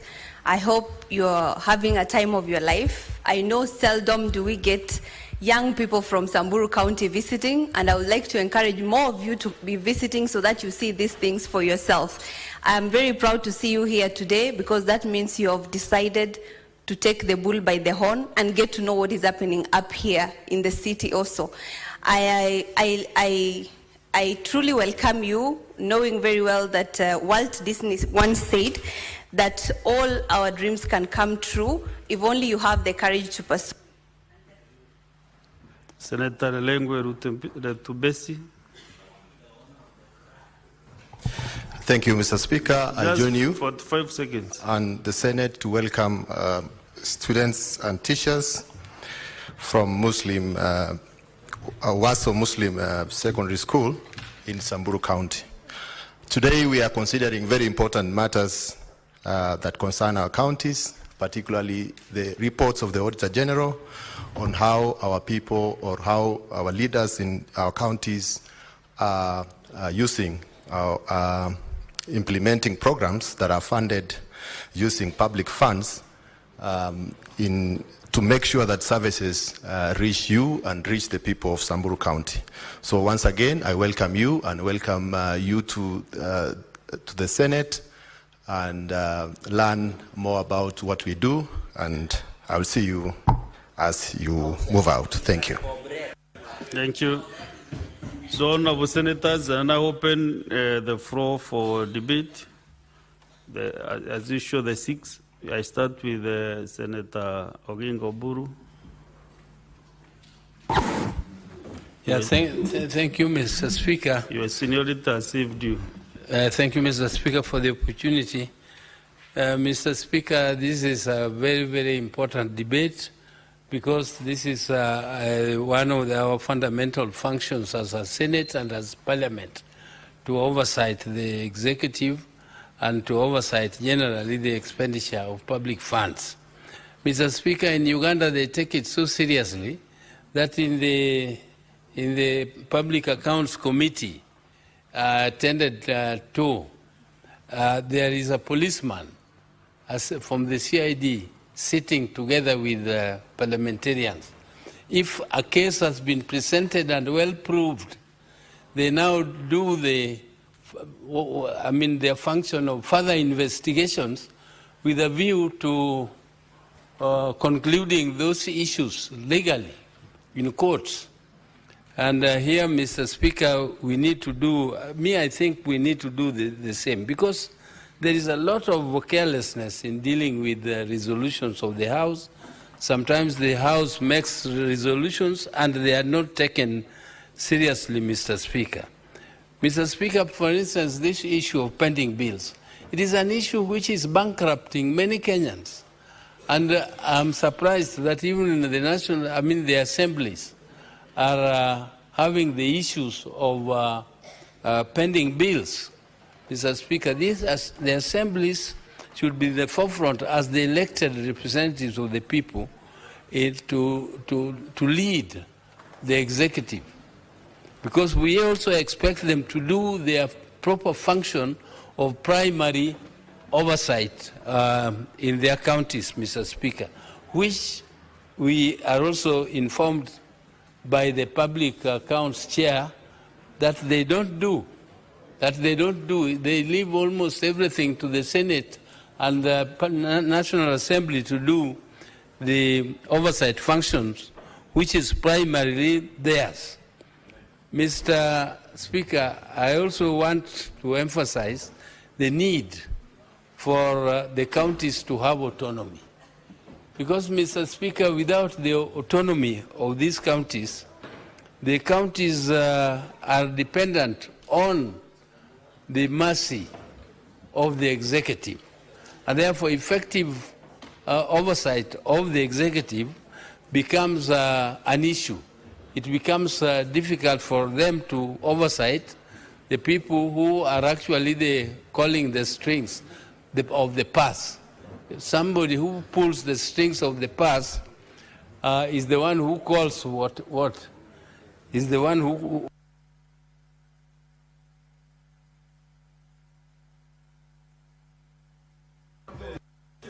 Senator Oburu, I can give you 1 more minute to just conclude on your comments.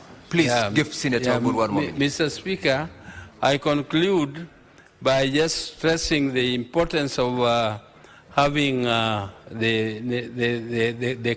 autonomy of the county assemblies and stress that they should continue to do their primary oversight, and that will make our work here much easier if they do proper oversight on their own, Mr. Speaker.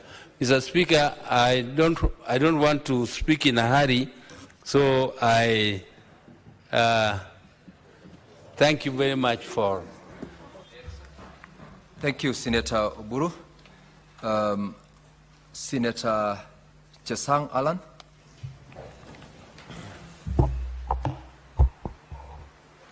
Thank you very much, Mr. Speaker. Mr. Speaker, I'd like to support this motion. But, Mr. Speaker, as we continue sending money to the county governments, Mr. Speaker, I think we should be very, very keen on our role as the Senate to oversight, Mr. Speaker. And before we even engage in the roles in our role, Mr. Speaker, we have seen the auditor's report, Mr. Speaker, and as specifically, we have seen so many things that I don't want to repeat, but we have seen the unbudgeted expenditures in our counties, Mr. Speaker, the pending bills issues, Mr. Speaker. We have seen the stalled projects. We have seen, like pending bills, Mr. Speaker, we have over 600 million shillings and paid in Trans Nzoia County. We have seen, Mr. Speaker, fictitious legal fees that have been paid by the county governments, Mr. Speaker. We have seen, Mr. Speaker, illegal withdrawals of monies. Actually, specifically in Trans Nzoia County, you have seen around 120,142,000 from our hospitals, Mr. Speaker. And also we have seen 159,130,036 from our local banks, Mr. Speaker. Those are illegal withdrawals by the county governments, Mr. Speaker. So, Mr. Speaker, with this said and done, Mr. Speaker, myself, I would like to urge the systems dealing with the corruptions that as we allocate these funds to the county governments, Mr. Speaker, that they should also work together with us to ensure that the public get value of these monies, Mr. Speaker. I'd like to repeat what Senator Oburu has said, and we should be keen and we should take this seriously, Mr. Speaker, that I don't know what happened with the Ward Development Fund bill, the autonomy of our MCS, Mr. Speaker, because this is where we start. And for monies to get to the the ward levels, to the ward levels, Mr. Speaker, we need this MCS because their mandate is to oversight the same way we do, Mr. Speaker. And when they don't have control of their ward-specific fund, Mr. Speaker, they are forced to jump wherever or maybe to leak governance assets, Mr. Speaker. And that is what is really affecting us. I withdraw, Mr. Speaker, but they are forced to do. Senator Chesang, your time is up. Thank you very much. Senator Kamau Kiduku.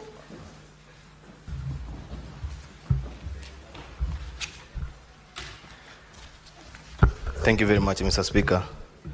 Mr. Speaker, I thank you for giving me this opportunity to contribute into this very important report. Honorable Speaker, I want first of all to congratulate the team led by the distinguished Senator for Homa Bay because of the exemplary job that they have done of scrutinizing both the county governments and the county assemblies. Honorable Speaker, the issue of pending bills is like a thorn in the flesh, Honorable Speaker. The issue of pending bills has been a problem in most county government and county assemblies. Mr. Speaker, you will note that there was a time a popular motion was brought here by one of our distinguished senators, the Senator Ledama. And actually, Honorable Speaker, the motion was trying to highlight on how the pending bills should be dealt with. Honorable Speaker, we cannot be passing motions here. We cannot be passing things on the floor of this House, and they are not taken into consideration.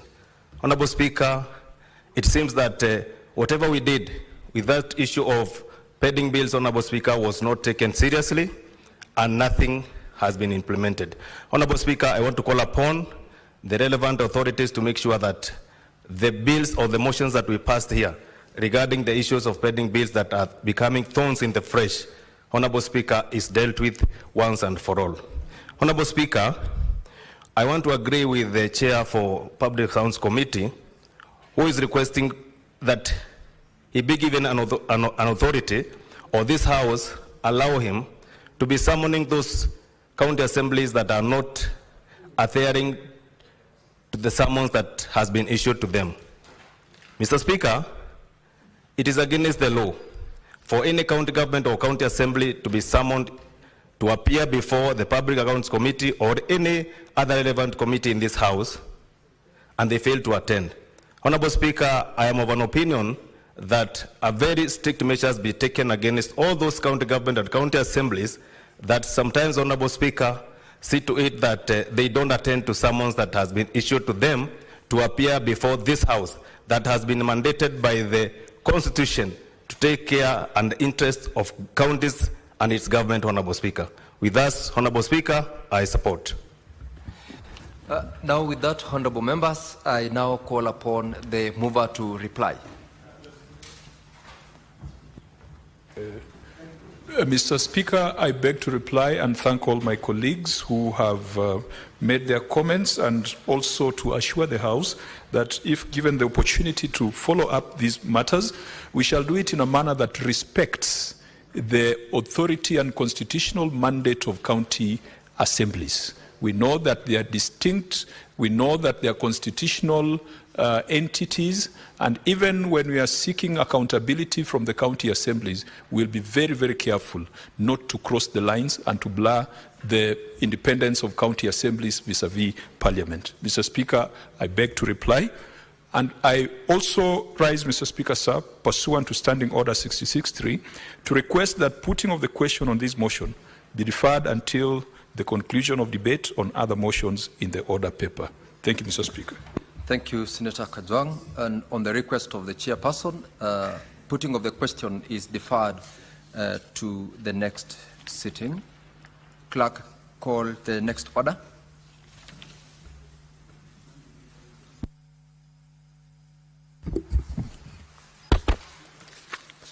Order number 11, motion, report of the Select Committee on the County Public Investments and Special Funds on the consideration of the audit reports of various municipalities for the financial year 2023-2024. Chair Sipi.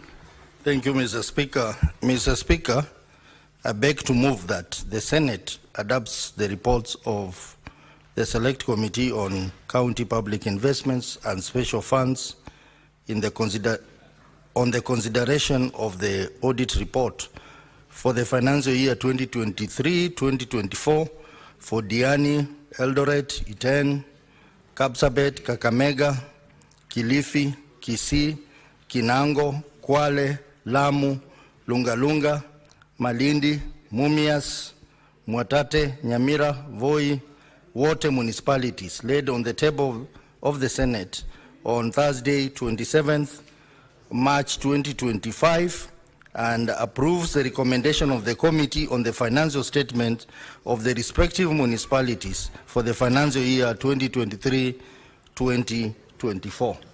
Mr. Speaker, I want to say that we have had a very rigorous 3-week considering various reports in line with the Article 229 so that we can beat the deadline of 31st of March. It was not easy, but I can say we have handled a significant number of reports for municipalities for the financial year 2023-2024. And I want to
to the provisions of Urban Areas and Cities Act. Mr. Speaker, these municipalities are also struggling with bookkeeping issues, accuracy and compliance to international public sector accounting standards, leading to audit queries and raising concern about competence of finance managers. And I also want to add to what the chair of CPAC has said, that it's high time that we took strict action against accounting officers and accountants who clearly violate the Accountants Act. Mr. Speaker, we also had challenges with the late submission of documents. Most of the county that appears before, or municipalities that appeared before us, brought supporting documents at the point of appearing in the Senate.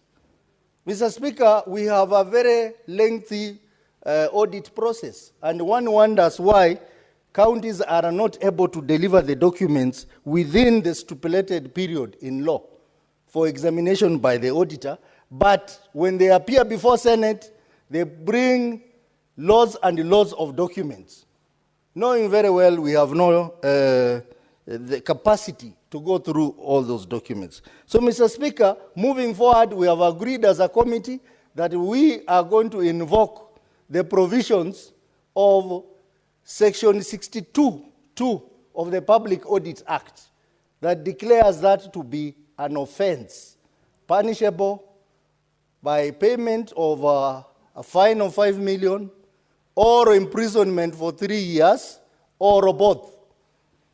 Mr. Speaker, just because of time, allow me to quickly go through the issues that were common in all the counties in terms of municipality. One, lack of operation autonomy, which I have pointed out, issues of preparation, accuracy of the financial statement, and compliance to reporting standards,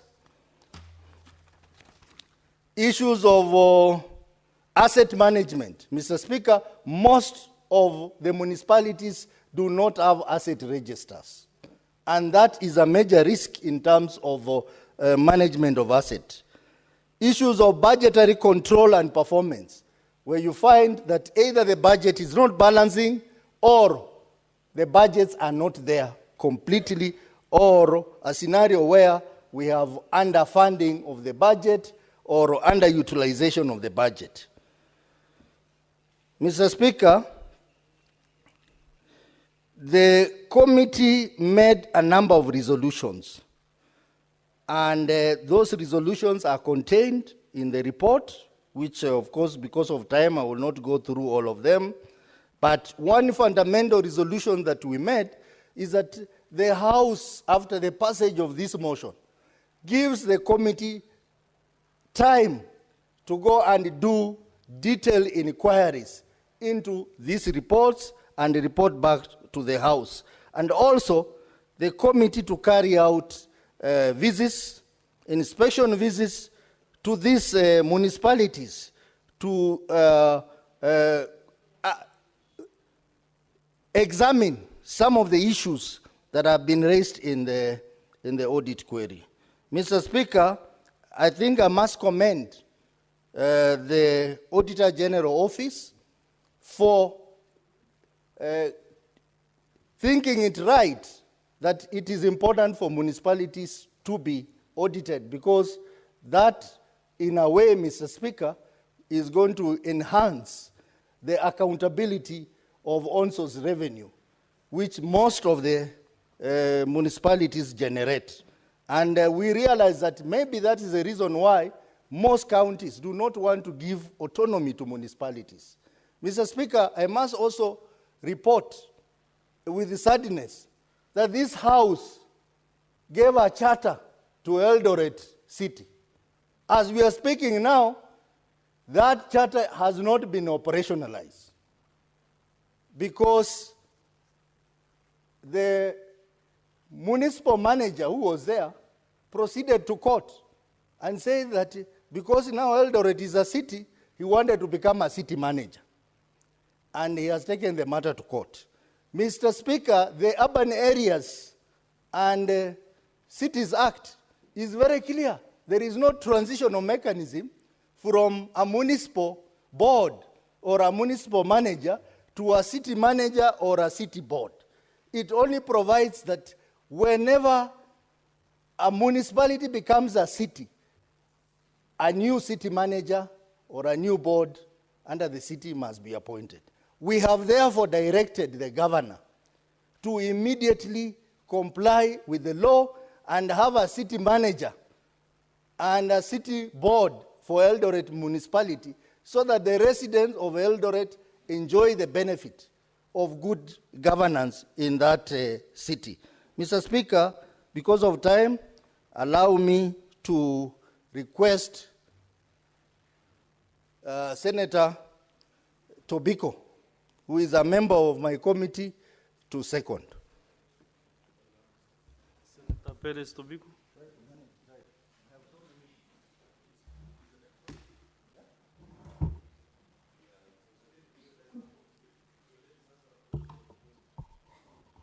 Thank you, Mr. Speaker, for this opportunity. Chair, Mr. Speaker, I rise to second the report of the CP Committee as moved by the Chairman, Honorable Osotsi. Mr. Speaker, I will not repeat much of what the Chair has detailed on the floor. But Mr. Speaker, let me just say, being a first-time member of that committee, there is so much that we have come to learn out of the audit reports of the municipalities, the water companies, and referral hospitals of various counties, Mr. Speaker. Mr. Speaker, particularly the municipalities, Mr. Speaker, there is no autonomy and there is lack of financial independence, Mr. Speaker, and they still, most of them still operate under the CRF, the county revenue treasuries, Mr. Speaker. Mr. Speaker, in most of these municipalities, the personnel are seconded from the county executives, and as already submitted, there is late presentation of documents after the audits entry and even exit meetings, Mr. Speaker. Mr. Speaker, I also realized most governors are not taking keen interests on the audit process in their various counties, Mr. Speaker. In fact, a number of them have not even engaged with the auditors at the exit meetings, Mr. Speaker. So, Mr. Speaker, you realize that most governors, when they come to defend the position of their counties or their, to support their reports, Mr. Speaker, they are completely unaware of what the technical people under them have done. The fact that a lot of documents have not been presented to the auditors, and that almost takes the Senate to become like an arbiter between the two, between the auditors and the county executives, Mr. Speaker.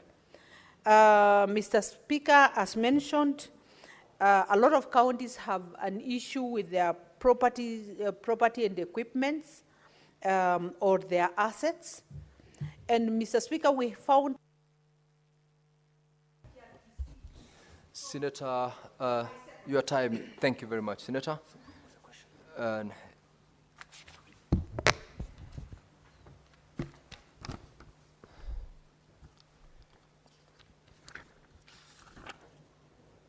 Now, honorable senators, I now propose the question that the Senate adopts the reports of the Select Committee on County Public Investments and Special Funds on the consideration of the audit reports for the financial year 2023-2024 for Diani, Eldoret, Iten, Kapsabet, Kakamega, Kilifi, Kisii, Kinango, Kwale, Lamu, Lungalunga, Malindi, Mumias, Mwatate, Nyamira, Voi, and Wote municipalities laid on the table of the Senate on Thursday, 27th of March 2025, and approves the recommendations of the committee on the financial statements of the respective municipalities for the financial year 2023-2024. Honorable Senators, I will allow two members to make their contributions to this, and I will start with the member who's not had an opportunity to speak in the day, that is Senator Karungu Thangwa. Thank you very much, Mr. Speaker, for this opportunity to support this report. For purposes of housekeeping, Senator Thangwa, you have got 3 minutes to make your comments to this motion. Thank you. Mr. Speaker, I'm a former member of this committee, and of course, I was part of the team that scrutinized this report, Mr. Speaker. And what I can say in support of this report is that municipalities were formed to devolve devolution further, that is in service delivery, Mr. Speaker. But the problem that we have encountered or we have seen is that there is no political goodwill, and especially from governors, Mr. Speaker, because governors are afraid that these managers can actually execute a better management of the cities or the municipalities better than the governors can do, Mr. Speaker.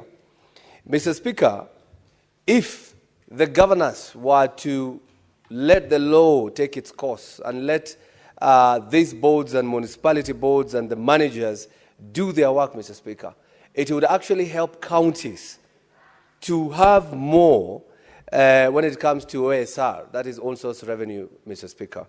Because if you look at the report, that is the county government's budget implementation review report, first half 2024-2025, you'll see some counties, that is Kiambu, Bungoma, Kajiado, Kisumu, Bomet, and Machakos, are those counties that their on-source revenue performances fell below the 20%, Mr. Speaker.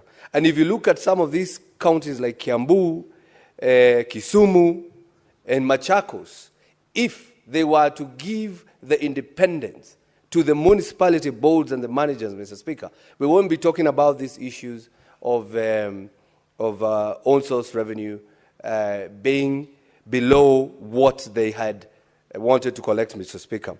Mr. Speaker, it is also good to note that the governors have not given resources to these boards, Mr. Speaker.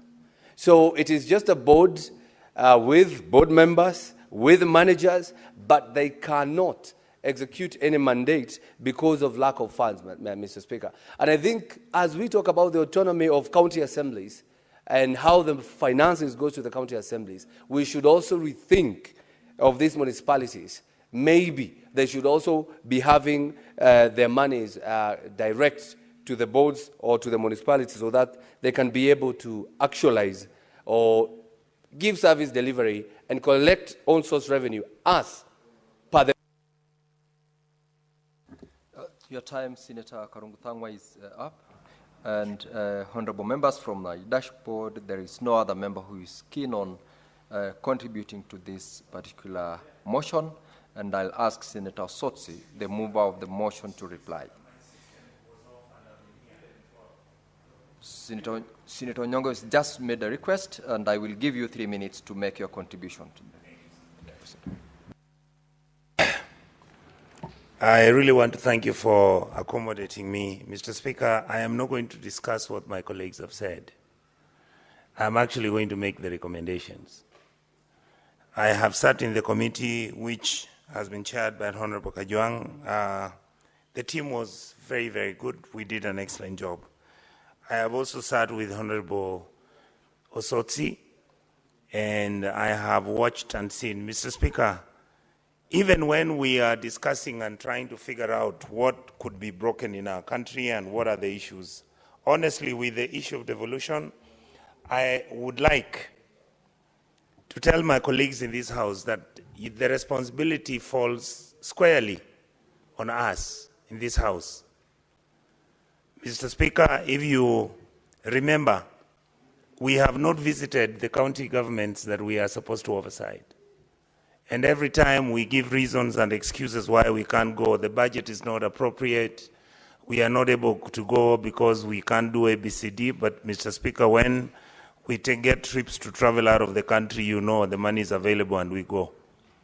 Mr. Speaker, the people who are doing the oversight for us is the Parliamentary Budget Office, it's supposed to be EACC and DCI.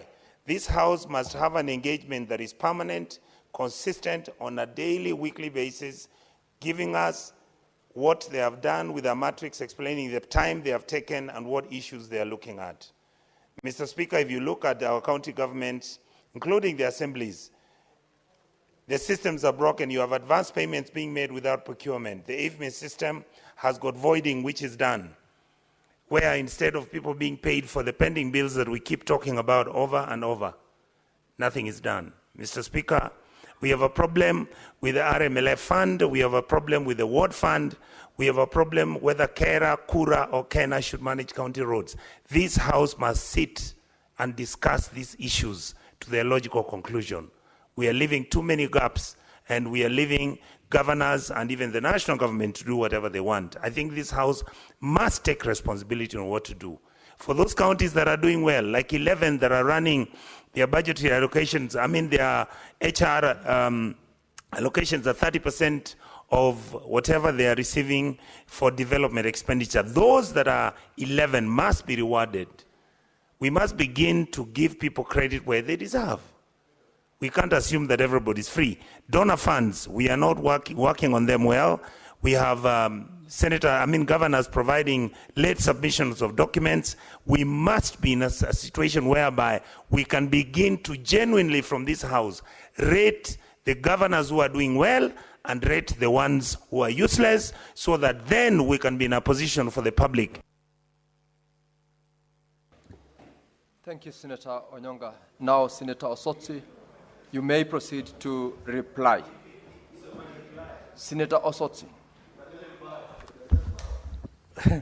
Mr. Speaker, I want to thank the members who have contributed to this debate, and I wish to reply and pursuant to Standing Order 66.3, request that the putting the question be suspended and deferred until a later time.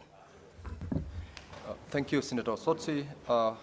Pursuant to Standing Order 6.6, the putting of the question as regards the motion is deferred to a later time. Now, Clerk, you may call order number 12.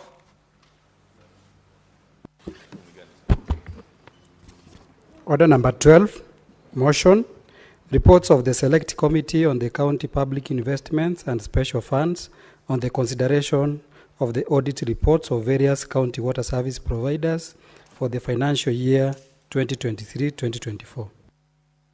Chairperson, Committee on County Public Investments and Special Funds, Senator Osotsi, proceed to move. Thank you, Mr. Speaker.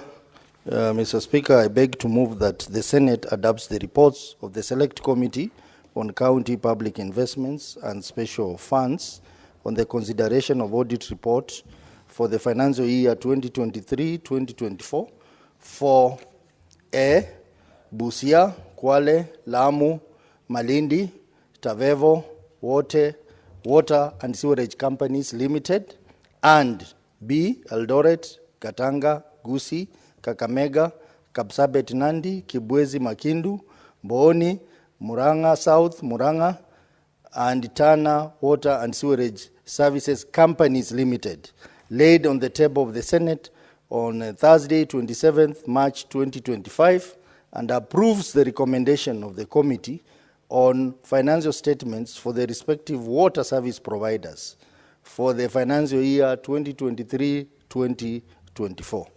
Mr. Speaker, you are aware that we began the process of examining the audited report for various water companies in the last session, and we made very serious and positive strides in aligning the various water service providers to the law.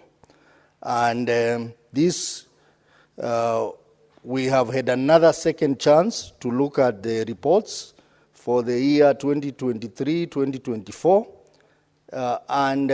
Though there is some improvement, but the challenges that were there originally, Mr. Speaker, are still there. We found out the following challenges as contained in the audit report.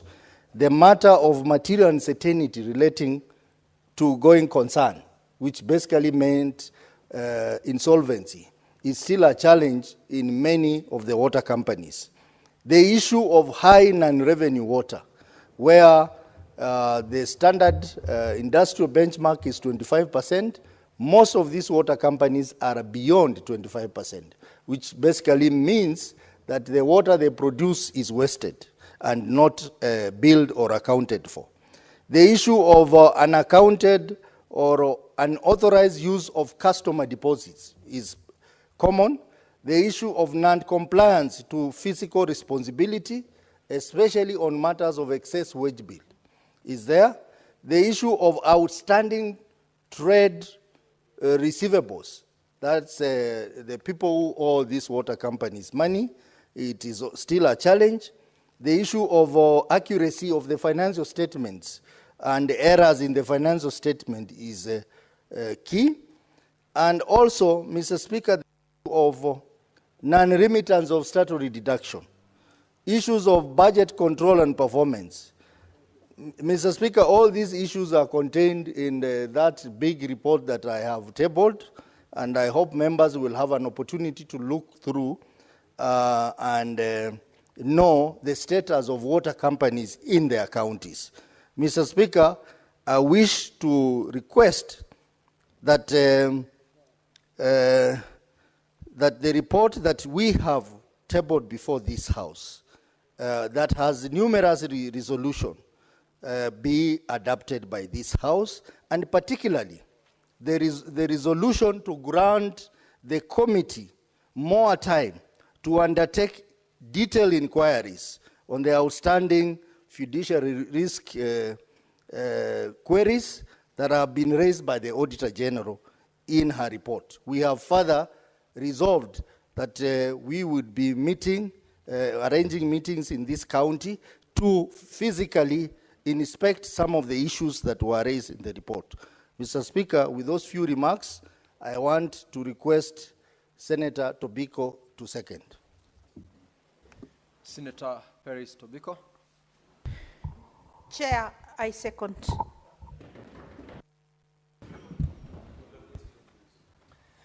Now, honorable senators, I now propose the question that the Senate adopts the reports of the Select Committee on the County Public Investments and Special Funds on the consideration of the audit reports for the financial year 2023-2024 for A, Busia, Kwale, Lamu, Malindi, Tavevo, and Wote Water and Sewerage Companies Limited, and B, Eldoret, Gatanga, Gusii, Kakamega, Kapsabet, Nandi, Kibwezi, Makindu, Mbooni, Murang'a South, Murang'a and Tana Water and Sewerage Services Companies Limited, laid on the table of the Senate on Thursday, 27th of March, 2025, and approves the recommendations of the committee on the financial statements for the respective water service providers for the financial year 2023-2024.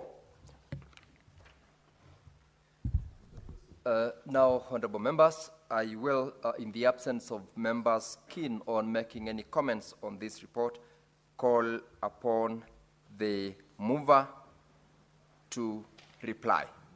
Senator Osotsi. Mr. Speaker, I beg to reply and request that pursuant to Standing Order 66.3, the putting the question be deferred.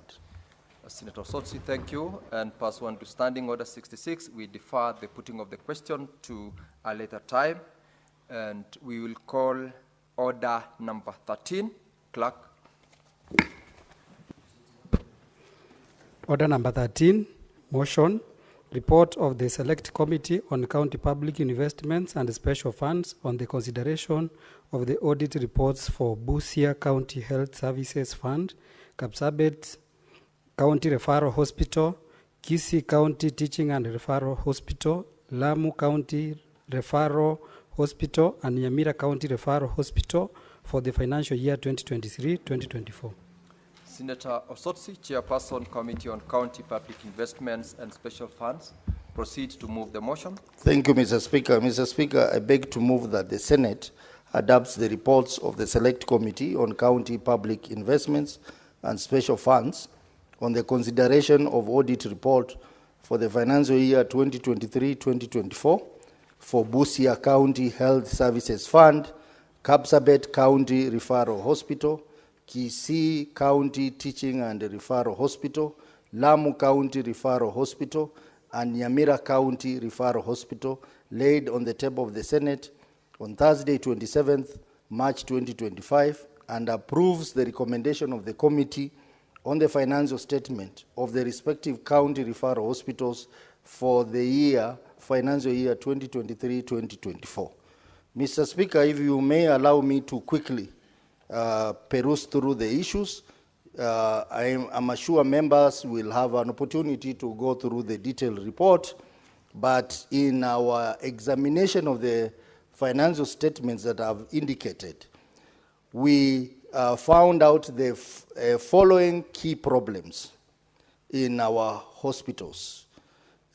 We had issues with employment and contractual issues. Most of the hospitals rely on casual staff, bloated casual staff who have even stayed in those places for longer period of time, 3 years to even 5 years. We had issues of lack of automation, particularly the billing system in most of these hospitals was not working. Stores management, issues of stock out, delays, and expired drugs were common in these hospitals.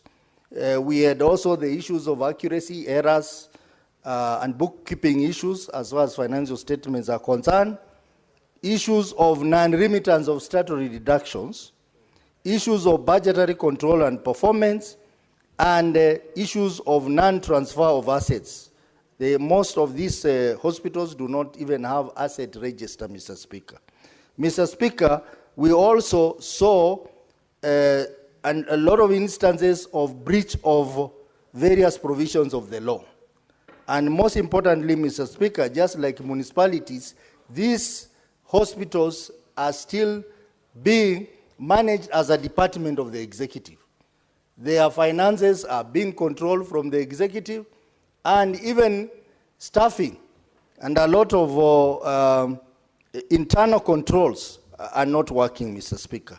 Mr. Speaker, we have made a raft of recommendation, but most importantly, we wish to request this House to give us more time to undertake detailed inquiries on the outstanding high fiduciary risk queries on all the hospitals in our 47 counties, Mr. Speaker.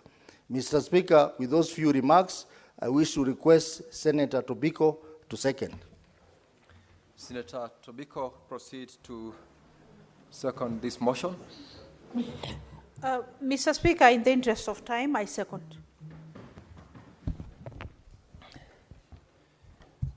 Now, Honorable Senators, I propose the question that the Senate adopts the reports of the Select Committee on County Public Investments and Special Funds on the consideration of the audit reports for the financial year 2023-2024 for Busia County Health Services Fund, Kapsabet County Referral Hospital, Kisii County Teaching and Referral Hospital, Lamu County Referral Hospital, and Nyamira County Referral Hospital, laid on the table of the Senate on Thursday, 27th of March 2025, and approves the recommendations of the Committee on the financial statements of the respective county referral hospitals for the financial year 2023-2024.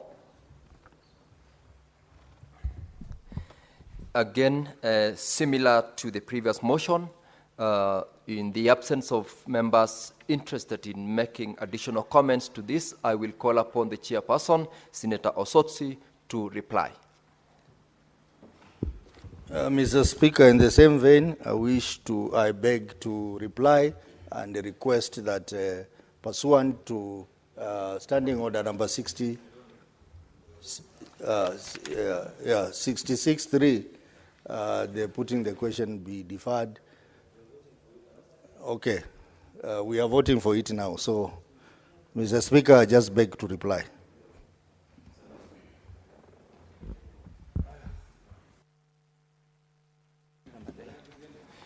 Honorable members, having concluded on those motions, we will proceed to division, and I will ask the Sergeant-at-Arms to ring the quorum bell for... Yes, Majority Leader, what's your point of order?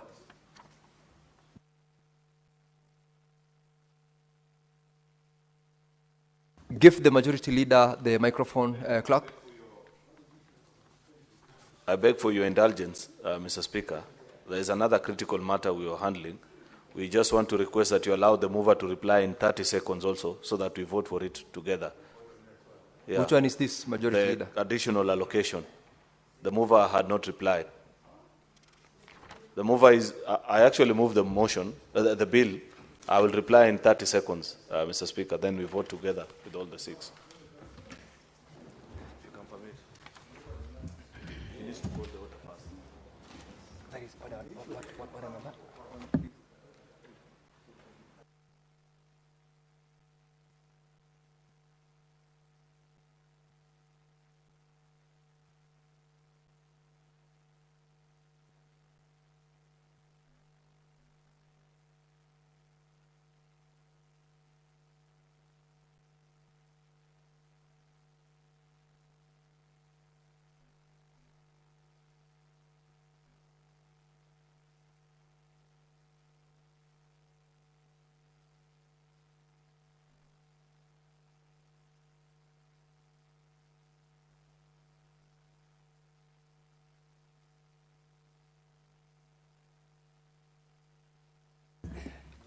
Majority Leader, I take note of your intervention, and it's true, at the time the House rose at 1 o'clock,